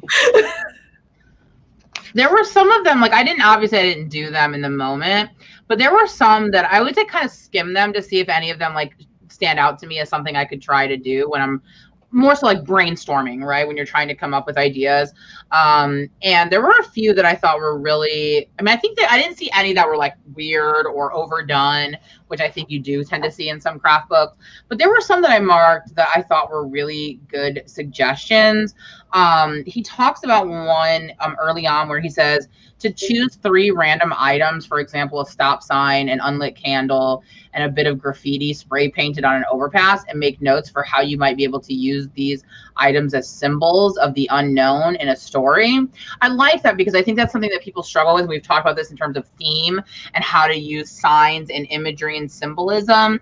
And he's saying that in horror, we tend to kind of default to things that are already inherently symbolic of scary or unknown. And so he's kind of recommending like to do something different, right? Pick something that you wouldn't typically associate with the unknown or with something scary, and sort of imbibe that with that, and it'll give you something different and more interesting. He's really kind of warning against being cliche, you know, and like always just picking things that are typically, you know, symbolic of being scary, which I know is so easy to do in horror because so many things are cliche and they really like just do the same things over and over again.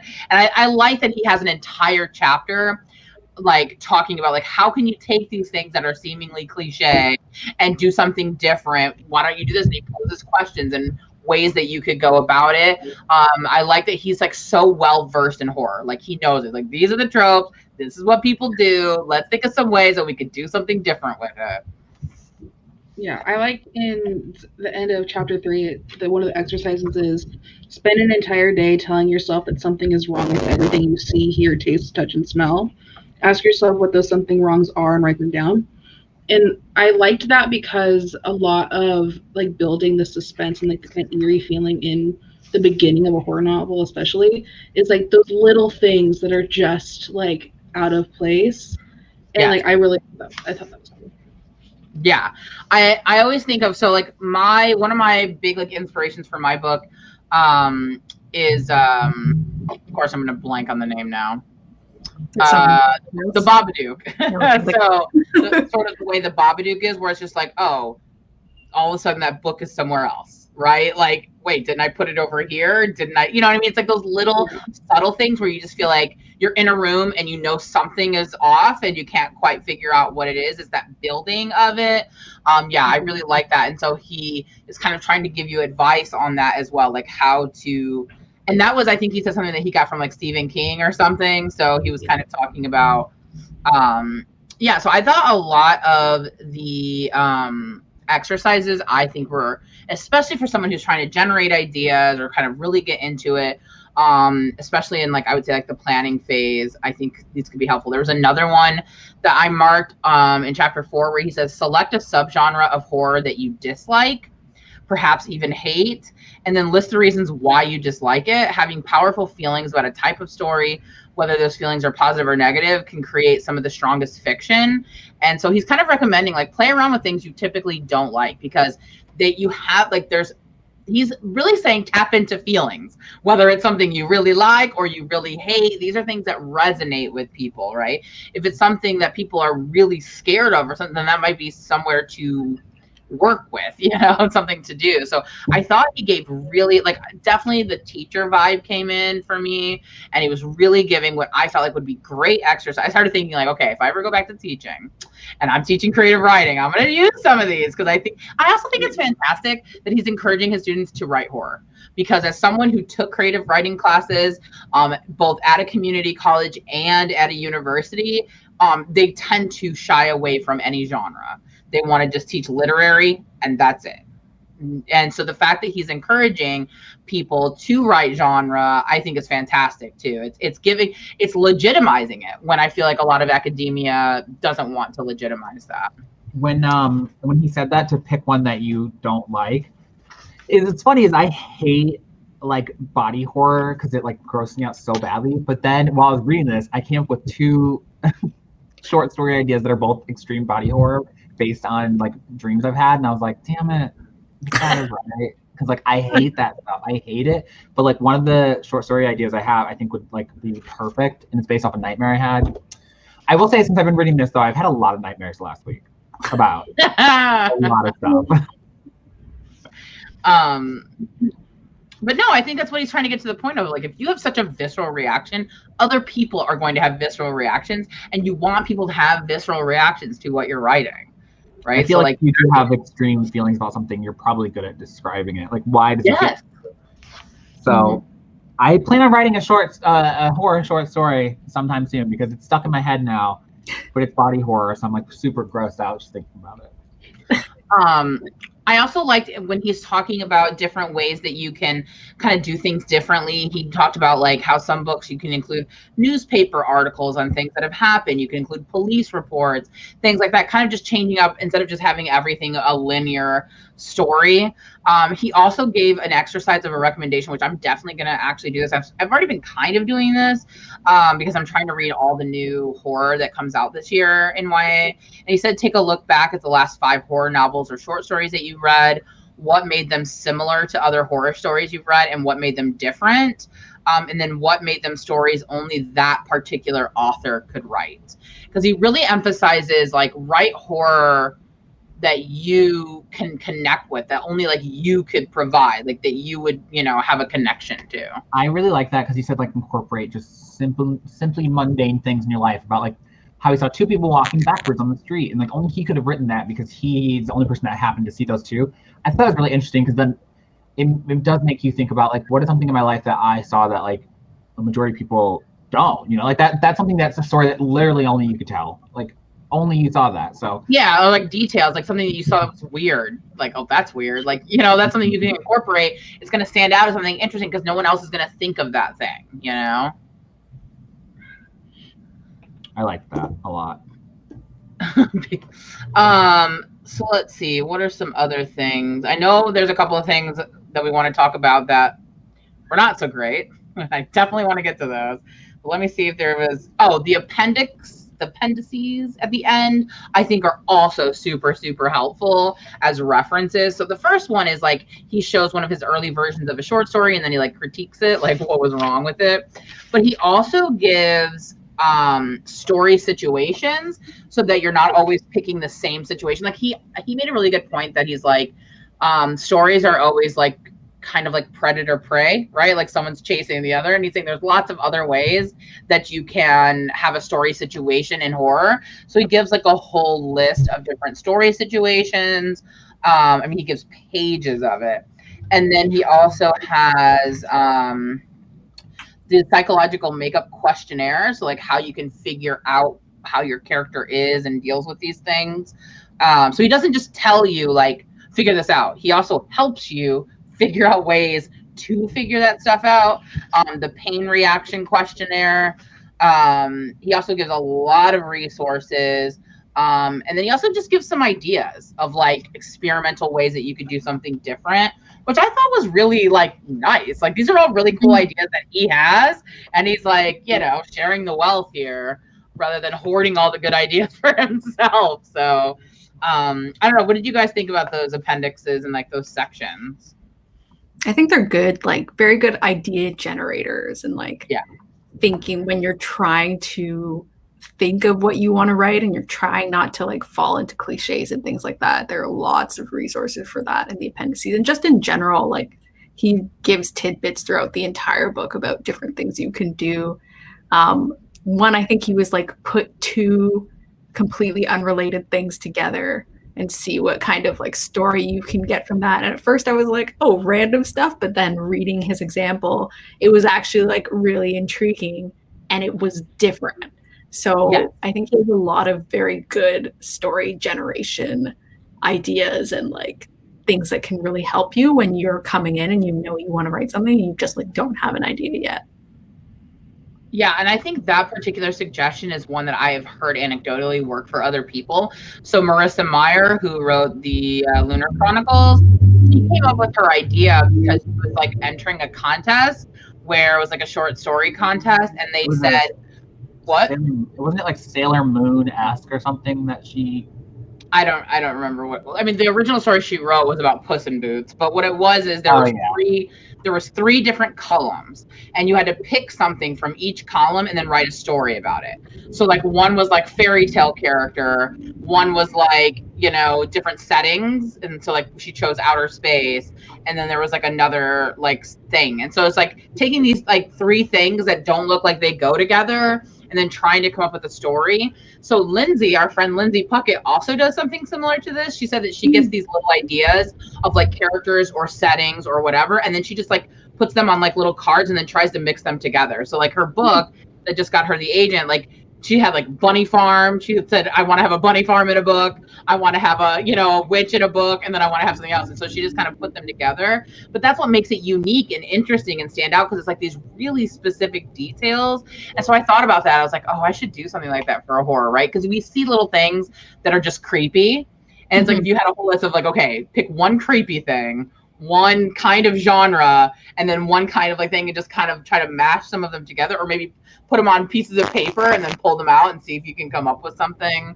I like that he said that he puts them in a note app on his phone, that like anything he sees, because if not, he just forget it. But like any little creepy thing he sees or stands out to him, he writes down. I like that. So I think he could steer you in a good direction of something that you wouldn't typically come up with when you put them together. Mm-hmm. Especially for horror, because it's like, I feel like it's better when you can take something that no one was afraid of and like make them afraid of it. But maybe that's just, I read Uzumaki by Junji Ito, and it's like spirals. And now at the end, I'm like, when you like showed the web thing, I was like, oh my gosh, I'm like triggered by the spiral. But all of Junji Ito stuff's really terrifying. Yeah. But it's like, who thinks what, a spiral? And now it's like this whole thing. So that whole exercise, I think, especially for horror, is so good. Yeah, and I like what you said about like turning the tropes on their head, and like how like instead of writing cannibals, write reverse cannibalism, and like instead like they feed themselves to you, and it's like that's like a great way to look at it, because so many of the tropes in horror in general have just been done to death. But if you twist it, and that's what really makes a book special. Yeah. I think he seems to be good at that too, because he talked about how the one vampire story he wrote where the son's a vampire slowly draining the life out of all the living creatures on Earth. And I was like, damn, that is clever. Like, I would have to write that myself, but like that's clever. Yeah. So there were a couple sections too that I thought were particularly interesting. And the first one is something that I struggle with, and one of the reasons why I avoided some things in my book that I've realized I can't avoid, I need to include them, is I am like horrible with action scenes, like actual action, like people running or fighting or whatever. And I found, as someone who struggles with those, I found his tips on that really helpful. Again, if you really wanted, he doesn't like go super in depth on it. You would need to get another book if you want more elaboration, but just his little explanation of how to do some action scenes in your horror, I found helpful. And I also liked that he talked about second person, because most craft books that we read say they go through the POVs, and when they get to second person, they're like, just don't do it. So, and the reason that I like that he includes it is that I think if you're going to use second person in anything, horror is a great genre to use second person, because you want the reader to connect and to put themselves in that position and to feel what the character is feeling. So when you're speaking directly to the reader with that POV, I think it could be highly effective if you do it right. So I like that he at least gave tips on it. Like, hey, you can do this, but if you're, it could be difficult, but like, if you're going to do it, this is how you should do it. Because I feel like just telling people not to do stuff is like, I mean, although I get it, like I'm kind of the same way when I used to try to teach semicolons. I'm like, here's a tip, just don't do it. If you don't know how to use a semicolon, just don't, because there's no situation in the world where you have to, so just stop it. Like if you don't get the concept, then just forget it. So I was just curious what you guys thought of those.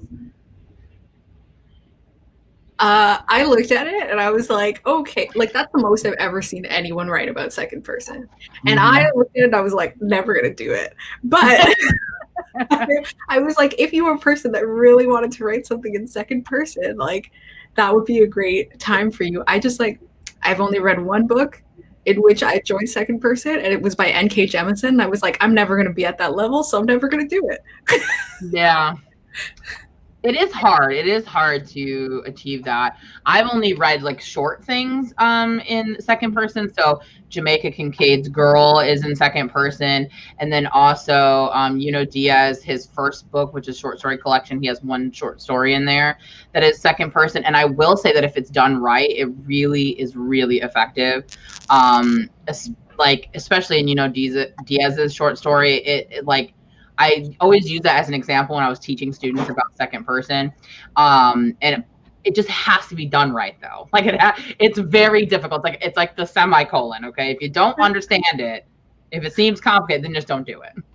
But if you know what you're talking about, then, and you can use it correctly, it enhances what you're doing. I like that he even brought it up though. Talked about it. Yeah. Because like he said, like a lot of these ones are just like, don't do it. You can't do it. But I will agree though, like what he said, that you can't do really long stuff, because anyone that likes it, even people that love second person, will get bogged down if you write like 100,000 word second person novel. Yeah. I think thought it was good that he gave some kind of guideline for it. Yeah. I think it works better short stories, or maybe in a book, intermittent chapters, maybe, you know what I mean? Where it's kind of like Jemisin does. It's like one POV and it's intermittent chapters. So you're not always reading it. Yeah. Any other things that you guys liked that you wanted to bring up before we kind of transition into some of the things that were not great?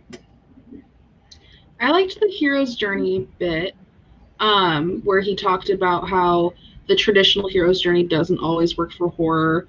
And how like so many other ways you can have the journey end, and I thought that was helpful. Because it's not always going to end up like they defeated the monster and everything's fine, you know, Yes. especially That was one of the ones for me that was like I felt both ways on, because I loved that he does include like the different like types of journeys and the different like outcomes. But then I think I just wanted him to give me more. Like, tell me how to plot a horror. Like, can you give me, like, I wanted to save the cat. Like, I wanted some horror beats. You know, I wanted like him to really tell me how to write it.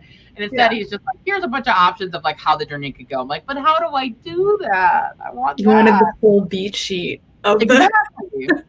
No, because they have like the romance beat sheet, right? Which is like specific to writing romance. I want a horror beat sheet. Tell me. He did give one specific that he said that she should be around like the 3/4 way mark where you start seeing the character really start to learn and grow. Like all of it should be bad up to like the 75%, and that's when you see the turnaround. So I was like, okay, at least I can remember that, the 75% mark.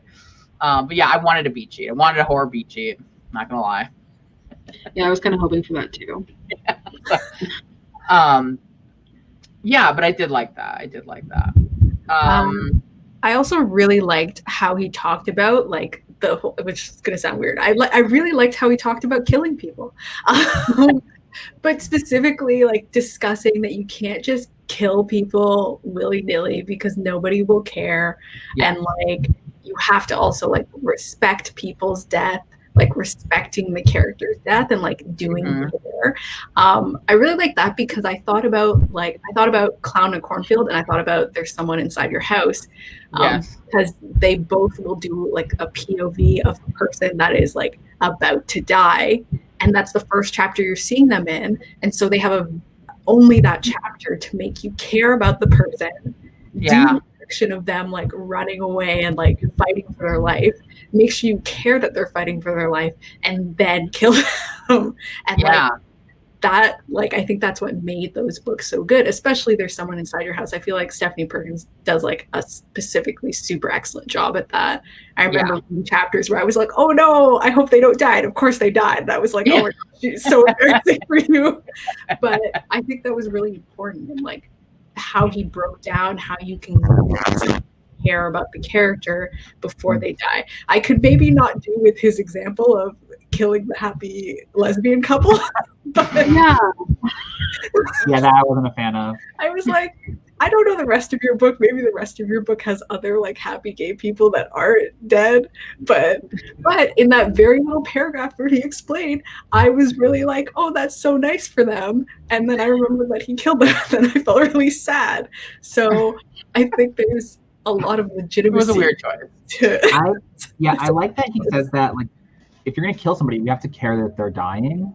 And I also, what I really liked was when he talked about, like, no creatures, even in a monster feature, no creatures just killing to kill. Like, they have a reason why. Like, are they hungry? Or are they trying to get revenge? Or they have to have some kind of motive. And I think that goes back to, like, everyone is living a story, even if they're a side character. Like, they still have their own story. Like, with the lesbians that were murdered, like, they still had a life. They still, and you can't just, if you just kill somebody just to have, like, a side character, like, dead mannequin, like, no one cares. Like, okay, another dead body. Who cares? Who cares if they do it or not? So I really liked that he really makes you like real. You have to have every character be an actual person, including your monster and a creature feature. Like they have to have a motive, even if it is just I'm hungry, I'm trying to eat. Like they have to have something driving them. Yeah, I was gonna bring that up too. I really like that she said that they should have their own arc. The villain or the monster should have its own arc. It has its own motives of what it's trying to do. And I thought about that, and like it really does. Like you know, like you see a lot of these where like I watched like a horror movie where there was like an evil Jack in the Box, right? And it's like he has a goal. He needs so many souls before he can do whatever. It's like they need to have something other than just like the boogeyman out there just eating people to eat people. Like, and the better of a motivation, like the more you're just invested in the story because everything makes sense. Like, okay, we're following along. We understand where this is coming from. And to me, that makes it scarier than like just some random thing killing things for no reason. It's like no, this thing has a reason. It's not just doing this for no reason. Like, and the reason could be that it wants to kill this many gay men. And I'm like, oh my God, I'm a gay man. It could kill me next. Like, I like that it has a reason to be doing something. Like, or like, oh, I have to eat 10 children's souls before I can take over all the children's. It's like, Yeah, exactly. Tangible reason, even if it is like completely out there, it still gives it like a reason, a motive that I find it makes it more interesting. But he also go ahead. Sorry. It makes me think of like the whole like no one's a villain for just like I'm evil because I'm evil. It's like no, they may be doing this because they think it's the right thing to do, or they're getting revenge for like their lover being murdered and they became a villain because of that. You know, like no one's like I'm going to be bad just to be bad. It's like there is a reason behind villains being villains and monsters being monsters, which I like the way he put it in the book. I do though like that he also says to be like when you don't know the full reason, then it's also kind of scarier. Like the monster should have a reason, but you don't necessarily always need to divulge so much about them. So like I think of like have you guys seen the movies It Follows? I've not, so don't spoil it because I've wanted. I won't spoil anything, but the whole time I'm like, why? Why is this happening? Why does this happen? Why in a world? And you never really get an answer. And there's something creepy about that because you don't know why. That means it could happen to anybody. Like, could it be me? Is it, you know? I don't think that you should over-explain it. Yeah. But I think to an extent, the writer needs to know why, like the motive, even if you don't say it. Like, why is this person stalking these sorority girls and killing them? Like, and even if you don't explain that, like why, you have to know why that person's doing that. Yeah, and I like that he really emphasizes that like less is better. Like you don't want to come out with the full scary thing in chapter 2. You need the build up. You need, and like if you think about movies, like you don't get the reveal like right away. Like even in something like Scream, like you don't see Ghostface a million times. You see him a few times in select instances, and then other times you just hear a voice or you see like other things. And so it's about minimizing so that you do have the impact when it is shown. So I felt like that was helpful too. That was super good. And that made me think of a lot of like movies and stuff. Like that made me think of why I like didn't like the scary stories to tell in the dark movie, and why like, things like now I'm blanking on it. The one with Patrick. Okay, well, saying it has Patrick Wilson isn't helpful. But Patrick Wilson and like the kid. You're talking about Insidious? Yes, that one. You don't see the thing until like way later. Yes. And once I saw the thing, it was kind of hilarious and it wasn't scary anymore. But like,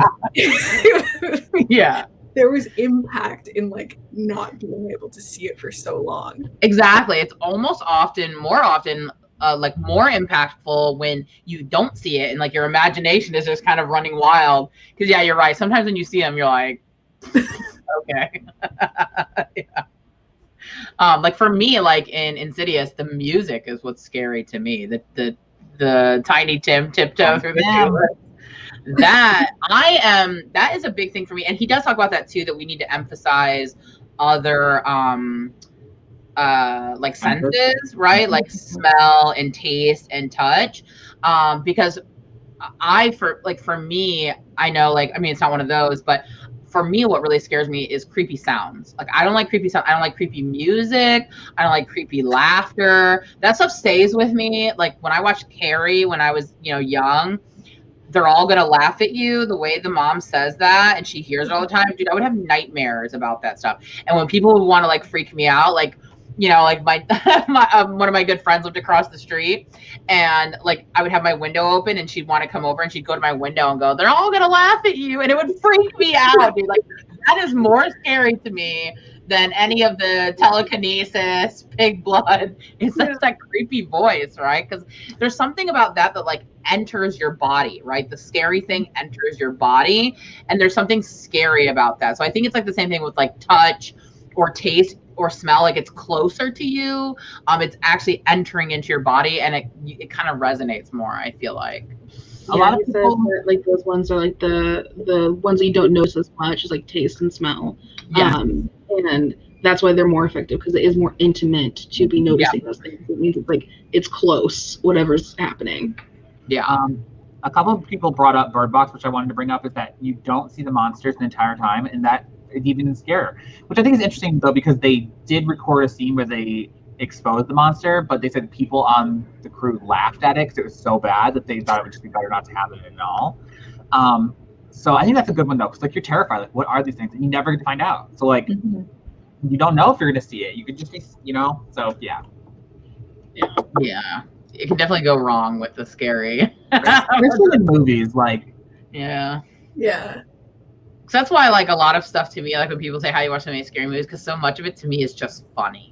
Like the scary is just funny to me, and so then I just enjoy it for the funniness of it. Like Jason Voorhees is hilarious. Come on, like like it's just so funny to me, like how crazy they look. Or there's the one that I just recommended to you, Liselle. I don't know if you watched them, but the Hatchet movie, the Hatchet guy, so ridiculous looking. Like it's just like it's so over the top that you're like, okay.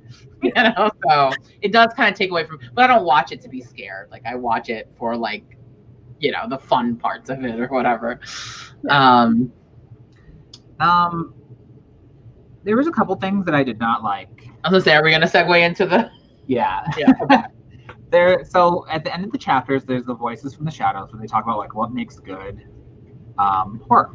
And one of the guys, Graham Masterson, says that he published there were no horror novels about Native American demons, so he did it. And then he said, since doing that, he drew on demons from Japan, Middle East, Mexico, Bali, Poland. And I was like, why are you bragging about stealing other cultures? Like, this to me felt so weird. He was like, stealing these cultures' ideas worked for me, and I kept doing it, so you should do something that no one else has done. It's like, maybe just, that really rubbed me the wrong way. Yeah, I felt like it was very advice. I just felt like it was very weird for him to like be proud of that. So that's something I really did not like. I read that. I was like, oh, me. Like, no. So that was the other author, but Tim Waggoner also does it. I marked down the page on page 80. He says use tropes from other sources, and he says one of his favorite vampires is from Southeast Asia, which I'm saying, like, I understand what he's saying, that like you can be more creative, like you could maybe like, oh, these vampires are like heat sensitive, or I don't know, whatever, like something like that. But you shouldn't be mining other cultures for their stories and their folklore, because those things are specific to a culture, and they, like, just how we were talking about, these horrors kind of reflect things in society. These folklore and these stories reflect something of that culture and of their history, and you really shouldn't be mining them for like content. Like that should be, for people of those cultures to use. So yeah, I did not like that either. I think they can take inspiration from lots of different cultures, but to straight up just steal their idea and be like, well, I'm going to take this and do what I want with it. It's like you said, like, it's one thing to be like, oh, these vampires are sensitive to heat. Like, oh, that's interesting. Let me play with that. Rather than be like, I'm going to literally take this exact thing that you guys did and I'm going to do it. Yeah. Like you could be like, oh, they're sensitive to heat. Maybe mine will be like sensitive to cold, or like sensitive to touch from this person, and like something like that, like the inspiration. But like to take verbatim and be like, look, now I did something new for the. Like, I see when you front it as something new. Exactly. Yeah. Exactly. Yeah. It's the whole like, oh, well, I did this thing about Native American demons, where it's like, what are you talking? Like, I don't know. That felt so icky to me. So I will say too, one in particular, and I think this is a good example, is that why you shouldn't do stuff like this is the Wendigo, which originated from the Algonquin, like First Nations. The Wendigo is really like, it's a creature that was told is symbolic of white people, right? It's like it's like the creature in the trees that like snatches your kids, that like kills you and makes you disappear.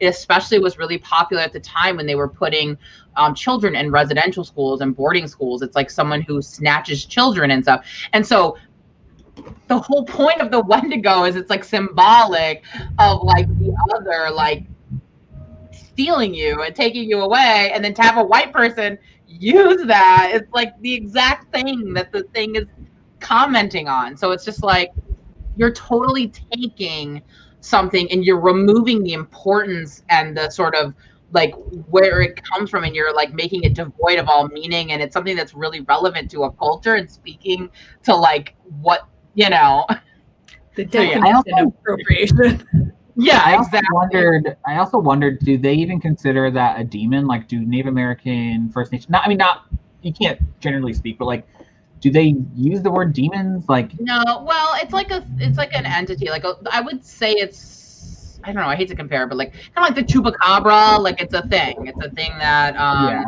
you know, is out there. But it's definitely if you read a lot of fiction during the time of contact and a time of colonization, there's a lot of stories of the Wendigo, because it was like the unknown of like not knowing, of being snatched away, of being taken. And of course I'm oversimplifying, so I definitely am not giving you the full context of the Wendigo, but I just wanted to give enough to sort of understand, like yeah, I wouldn't say it's like a demon, it's more of like a thing that exists in the world, you know.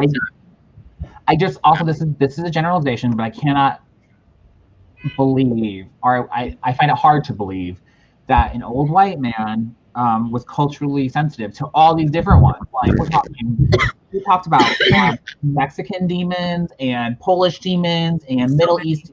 Like, do I really think he, you know, talked about Middle East demons in a respective light? I don't know. I find that hard to believe. Well, that's how they do it, though. They remove it of all elements that have to do with the culture. It's just the scariness of it. So it completely takes away all meaning, context, culture, and they empty it, right? And I'll be honest, I know this is probably going to be an unpopular thing, but it's one of the reasons why I don't like Stephen King. He does the same thing, okay? He does the exact same thing. His latest book that I read, because I haven't read that much by him, because I don't really like him, if I'm being honest. I just feel like his writing is very old white man, and I just don't really care for it.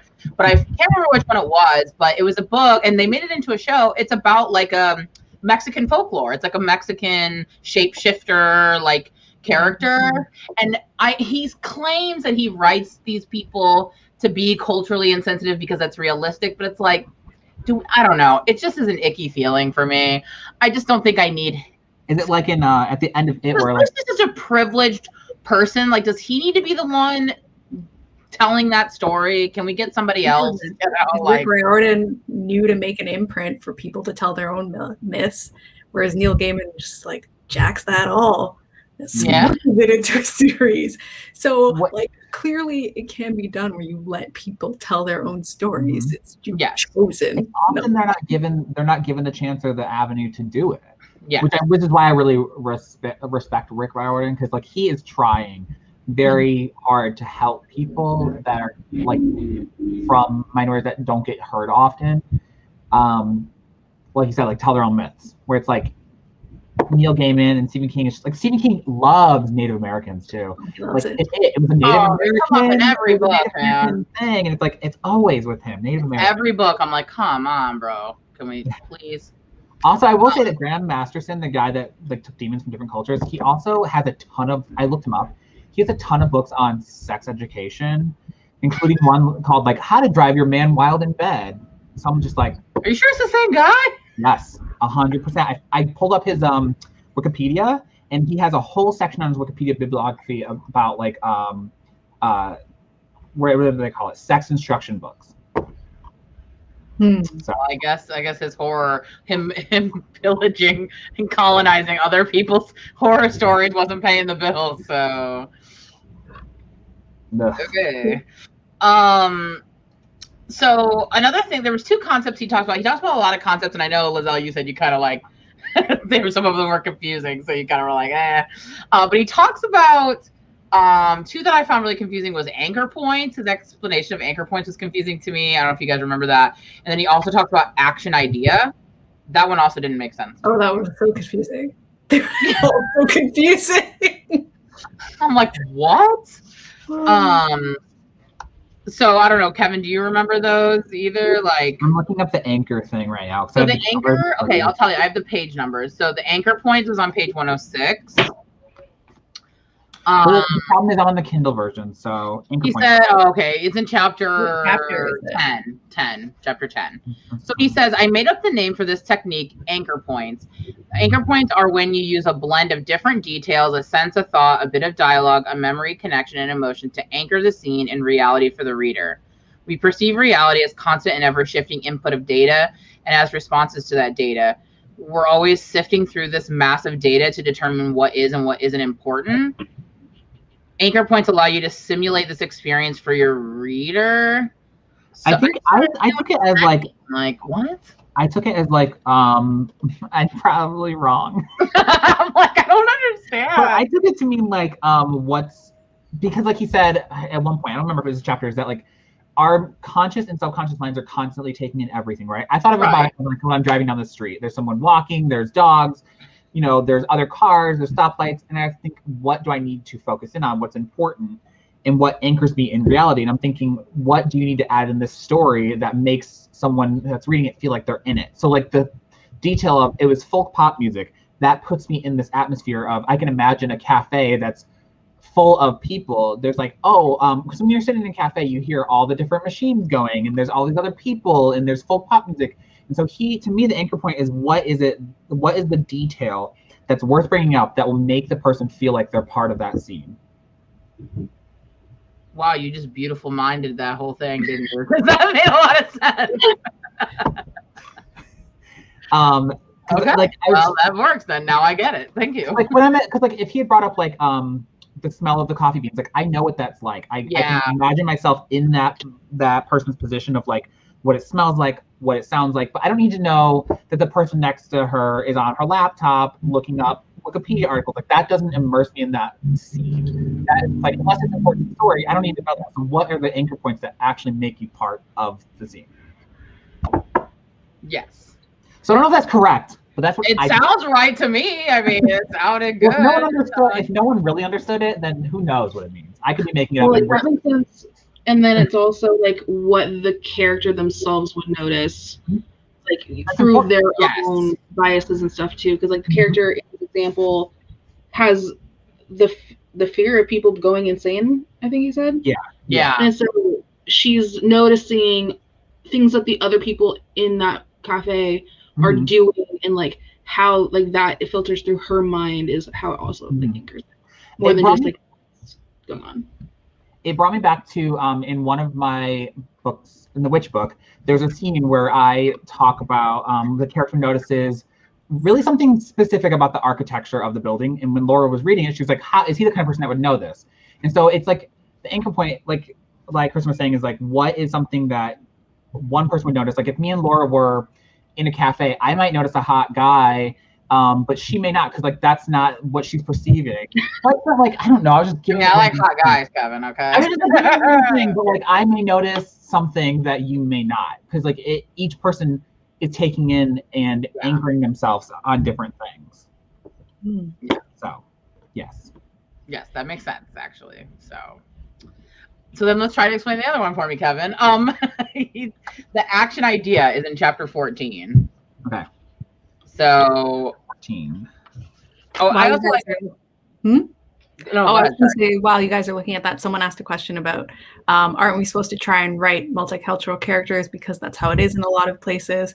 I would say there's a difference between including characters of different cultures and races and backgrounds and taking a piece of someone's culture and writing your whole story about that. And sanitizing it and stripping away its culture, etc. So difference between like taking someone's story and including lots of different types of people in your stories, which you should do. Yes. I mean, the way I sort of think about my writing is it should reflect reality, right? Like what is real? Like I hate when I see shows that take place in Southern California and there are never any Hispanic people in it. Have you ever been to Southern California? Like it's 40% Hispanic, 40% Asian. Okay. So why are we only seeing white people, right? Like you should be reflecting reality. But what you shouldn't be doing is writing from the perspective of a Hispanic person in Southern California. You don't know what that experience is like. And even if you try to imagine and research, it's still just a reproduction. And so you're putting out a reproduction of what it's really like. And so for some people, that's the only exposure you ever get. So you're putting out a false idea of what that experience actually is. So like, yes, should you include diversity? Of course, because our life is diverse and that is what the world is like. But should you take someone's place, their position of that diversity? No, it's not your story. It's not your place to tell it. Like I'm not going to write a book about a gay man coming out because I literally have no idea what that's like. I can speculate, I can hear someone talk about it and I can make inferences, but I'll never know all the intricacies, and it's not my story to tell, right? It's not mine to do it. But would I include a gay guy in my book? Sure, because I know gay men, I know gay people, and they exist in the world as people. So it's like, yes, you should have diverse stories, but you should not be telling diverse stories that are not your own, if that kind of makes sense. So you're always gonna get something wrong if you try to write from a perspective that's too different from your own. Like, I don't know what it's like to be a person of color, like, but I also, like, I am autistic, and I hate watching TV shows written by people about autistic people who are not autistic, because they miss so much. yeah, And that's why the whole like own voices thing became so popular, is because like those stories are so valuable, and that they weren't being recognized for so long, and they were just being whitewashed, and it just yeah, they miss stereotyped, and they miss like little things, like, so like something that you would only know from being that person, and there's no research that you could ever learn. Like, for example, you know, I'm plus size, and when I've read people write plus size characters, sometimes they do things that I think, like, I would not have done that as a plus size person. Like, I would have, like, for example, like when I go new places, I look at what the seating looks like. Right? Am I going to fit in one of the seats? Like, that's something to be concerned with. If I'm going to go to an amusement park, I'm going to Google, what do the rides look like? What do the seats look like? What kind of lap bed? You know, it's just like little things like that, you know, or just like little things that pop in your head when you see like a plastic chair and you're like, should I sit in that? I don't know. Like, you know, there's just little things that pop in my head that like no one could know. Or when you're talking about something more serious, like microaggressions, like there's no way to know how a person of color feels, or the kinds of subtle and unspoken microaggressions that they experience on a daily basis. You'll never represent that. So instead, you put out false, you know, by trying to do that, you're putting out false ideas, so that when a person of color does actually speak about their experience, you question if it's real, because the only ones you have are fake ones to compare it to. So yes, you want diversity, but you don't want to take on diversity as your own. And that goes with taking those stories too. Like, it's not our job to, like, just because someone hasn't written per se, which I guarantee someone has, right? Just because you haven't seen it doesn't mean it's not there. But just because you haven't seen like a story about the Wendigo doesn't mean it's your job to put it out there, you know? Instead, probably find someone who's probably written that story and help raise those people up, so that that those stories are out there. So yeah. So anyway, that was my little. Kevin, did you find the yes, okay, idea? So I read it a couple times. Where's it at? Oh, you don't have page numbers, never mind. No, but it's just in chapter 14. Yeah. Whatever. Okay. The action it gives me is I think it's just a blanket statement for what your book's about. Like in Jaws, it's the action part is that he has to stop this shark, but he said the emotional part is like he's not trained to do this. So I guess it's just like I don't know. It makes it seem like it's just like he said, the mission statement. So like I don't know. I don't understand. He said, I'm trying to think of another example that's not Jaws. Well, I've never even seen Jaws, so I don't even know the references to that, which he uses a lot. So I'm like, it's like his favorite movie. I know, like I know the basic concepts, but I'm just like, I don't know, bro. So if you think about it in terms of my witch book, like the main character his mission is to stop the witch hunters, but he's not prepared to do that. He has no idea what he's doing. He's not part of this world. Okay. Maybe that makes a little bit of sense. So like I don't know how helpful it is though, you know? Honestly, I feel like it was a convoluted way of saying, what is your elevator pitch? Okay. To me, it seemed very much like he's just telling you to make an elevator pitch, but came up with a very weird way of describing it, which he didn't even come up with it. It's in some other guy's book called Aristotle's Poetics for Screenwriters. So maybe that's what it used to be called, an action idea. I don't know. It's like a basic premise too. It's like Jaws is like the action idea is guy needs to stop the killer shark. And so you use that as like the basis for the rest of the story as you keep expanding upon the action idea to create the full length story. Yeah, so like I said, like to me, like it's just an elevator pitch. Like mine is witch hunters are killing witches, and main character is trying to save his family. Like, to me, it's just an elevator pitch. Okay. Like, I guess that makes sense. I just, the way he was explaining it, I was like, because he says it's a mission statement, so it's like, what is the action that's happening in your book versus what is the idea of what the character's trying to do. I'm saying, but to me, mission statement is more of like a theme, right? Like, what's the theme? Like I said, I think this is this to me sounds like it's an outdated thing. I'm wondering how. I just think the word choices are maybe what. I'm curious how old this book is that he pulled it from. There was one last chapter I wanted to talk about of things that I didn't really like, and that was chapter 19 on his discussion of limits. I think he put too much of a limit on how much he was going to talk about it, because I wanted him to talk about it more. What I did appreciate, though, was that hilarious letter he got. That was kind of everything, okay. And I should only be so lucky as to have someone write a letter like that about me. For real. So for those of you who haven't read this yet, there's a letter in chapter 19 that someone wrote about a book of his that they read, that they didn't know what they were getting themselves into when they read it, and then they said this to the police because they thought the writer of this book was so depraved to have come up with such a concept that he must be a depraved, murderous person who... I love it's like, and if I'm wrong, then my apologies, blah, blah, blah. But I'm just trying to save a life here. I don't know. I just curious what you guys thought of the letter and what you guys thought of that chapter, because I just didn't understand the point of that chapter. I didn't know quite what he was arguing or what he was trying to say and how that letter even connected to what he was trying to say. So I don't know. What did you guys think of that chapter? I just assumed he made that chapter because he thought it was funny and he wanted to share that it was funny. That's what I felt like too. Also, like a low key brag, like look at how disturbed this person was. Yeah. It was. I don't know. I felt like that could have been like an opportunity to talk about, like, I thought he was going to talk about content warnings. Yeah. Chapter.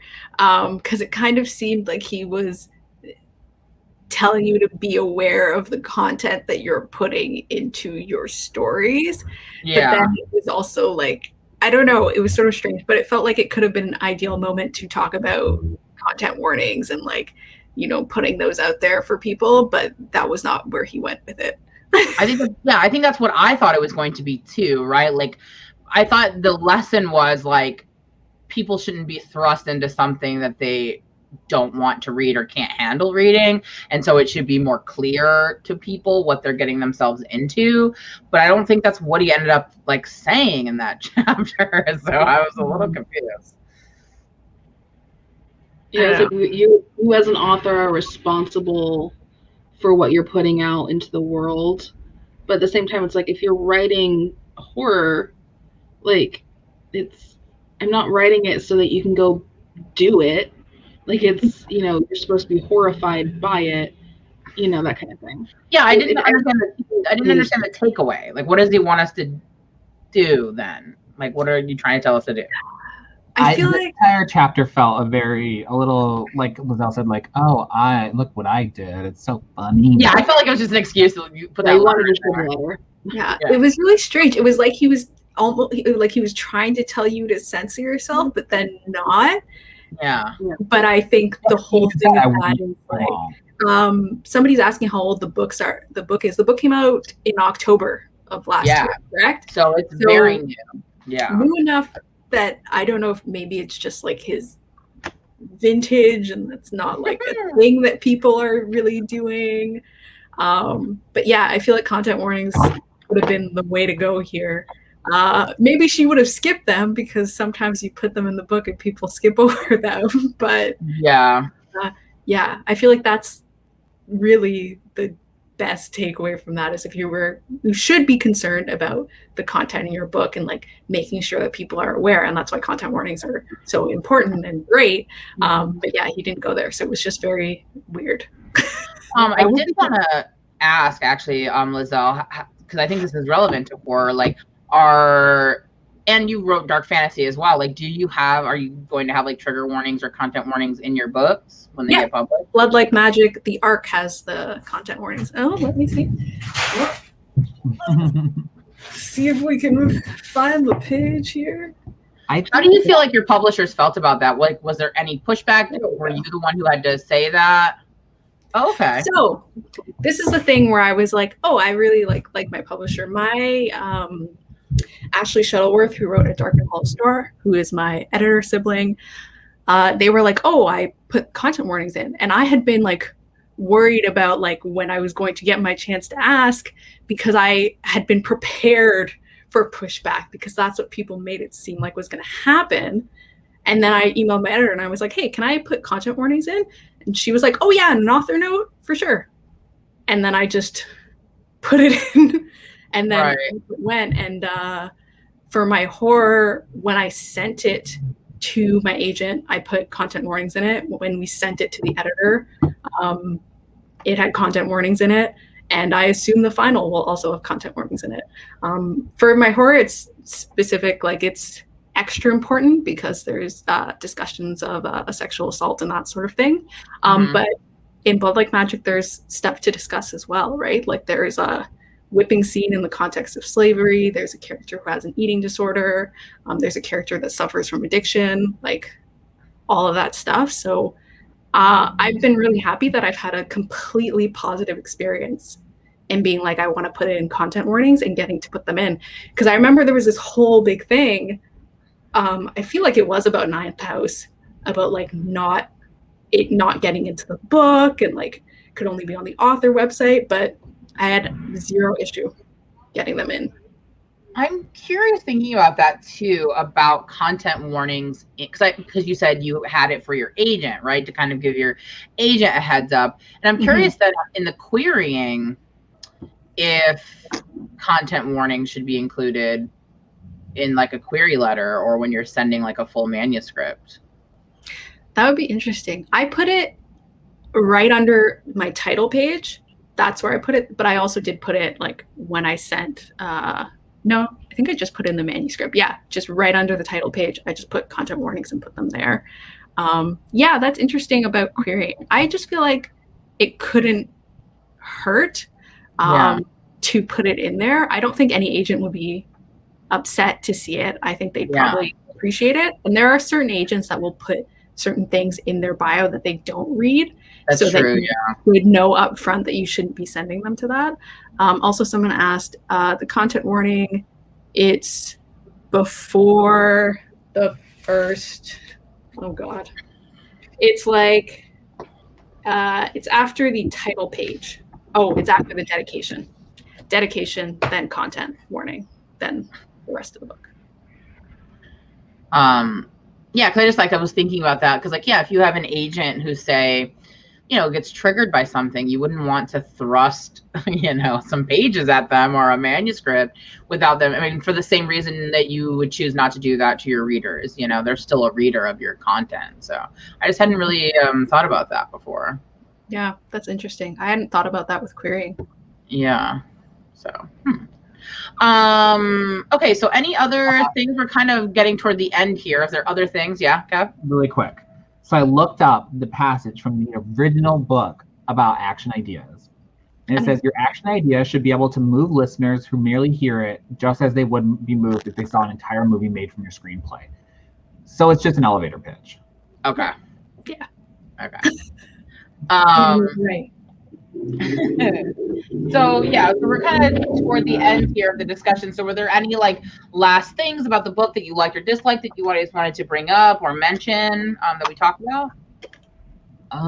I think it's totally worth it, even if you don't write horror, to pick it up. I think that it's kind of like one of those read widely that every author gives out as a tip. I think that even if you don't necessarily write horror, I think that you'll find something in it that you can take out of it. And especially if I understand like if you don't have the money or something, but maybe your local library has it or something. But I think that we should also read craft books widely, which is why I was obviously okay with reading it, is because even if I don't necessarily write horror, you'll always find something to take out of a craft book. Even ones that I've hated, that we jumped to this craft club book, I've found stuff that I liked about it. So totally worth it, even if you don't write horror. Mm-hmm.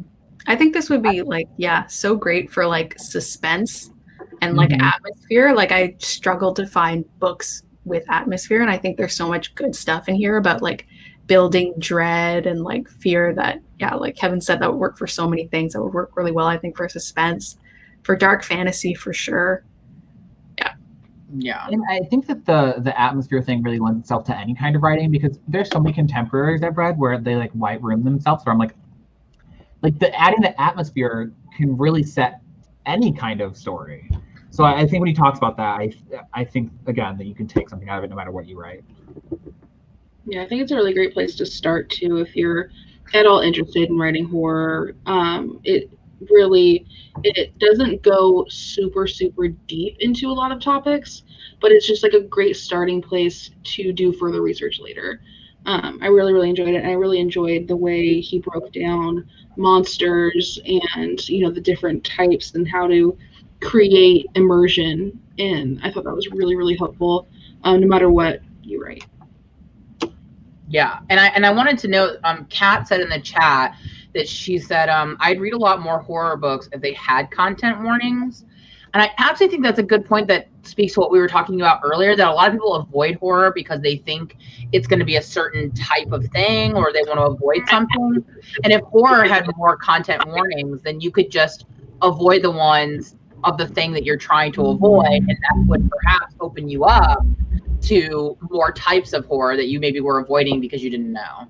Mm-hmm. So maybe that's hopefully like a trend that we can continue on, that horror in particular, or anything that's like dark with violence or anything like that, that having those, because I think a lot of people think about them negatively, as like, oh, being spoilery or whatever. And I don't think so. I think that it just opens up people to knowing what they're getting themselves into, so that they avoid, because then you don't get someone who hates, like, you get that all the time. Like, I hate body horror. And then they read a book, like, I didn't know it was about body horror, so now I'm going to give it a 1-star review because I don't like body horror. But if there was a content warning or an explanation that this is body horror, then you would just avoid the book. And then you're only getting people who really want your content and what you're giving. I only really see negative or positives from that, like you said, that there's like a reference to sexual assault doesn't mean that gives away the book. You have no idea in what context or how it's brought up or in what way. Like, I hate when people say it's spoilery, because I don't think that's true. I personally, I don't care about content warnings, but I understand why other people do. I understand why people need them, and I think it's totally valid. I just don't. But I will say that the only time it ever bothers me is when there's a content warning for gay relationships or gay kissing or gay sex. I'm just like, that to me is so weird to me, because that shouldn't need to be a trigger for someone. No. That's not the same as sexual assault or rape, or like, dismemberment or talk of suicide. And to be fair, I've only noticed this at one publisher who I think is a smaller publisher that I think skews religious. So it doesn't come up often, but that's the only time I ever have an issue with it. I think it's totally valid for people that need it, because I think there are a lot of people, I just think there are a lot of people that need it. I personally don't, but that doesn't mean that they shouldn't do them. I think that they're great. Yeah, like I think like don't have the option to skip it, right? Like if you see it says content warning and you don't want to know, flip to the next page. Exactly. I like, for me, I don't like anything where animals are hurt or killed. Like, to me, that's worse than people, which is so bad. But first of all, it's because my animals are my babies. So, like, imagine if you're a mother and seeing, like, people killing babies. Like, you don't want that. It's horrible. But also, like, dogs especially, like, and animals are just sweet, pure, loving.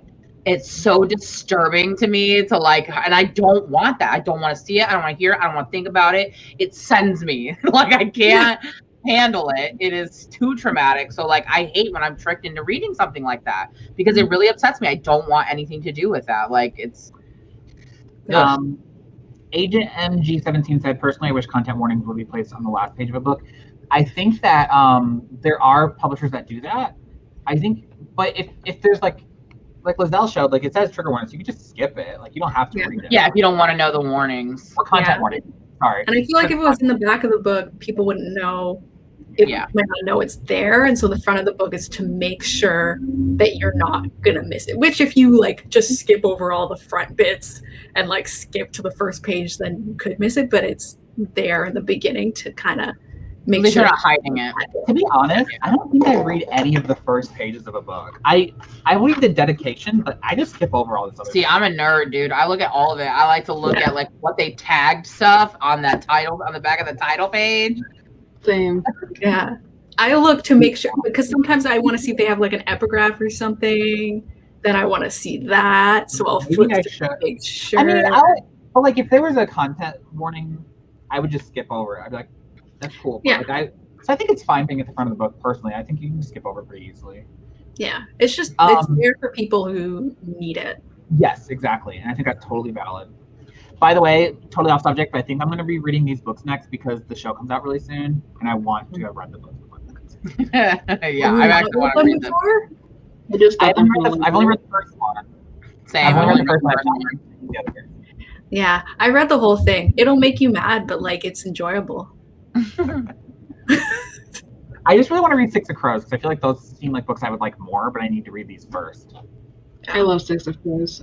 I didn't read the first trilogy, but Six of Crows and the sequel are good. Yeah. Damien I read didn't Six either. of Crows, and then I went back and I read the first trilogy, and then I read the next. Anyway, I've read all of them because I'm a Lee Bardugo trash.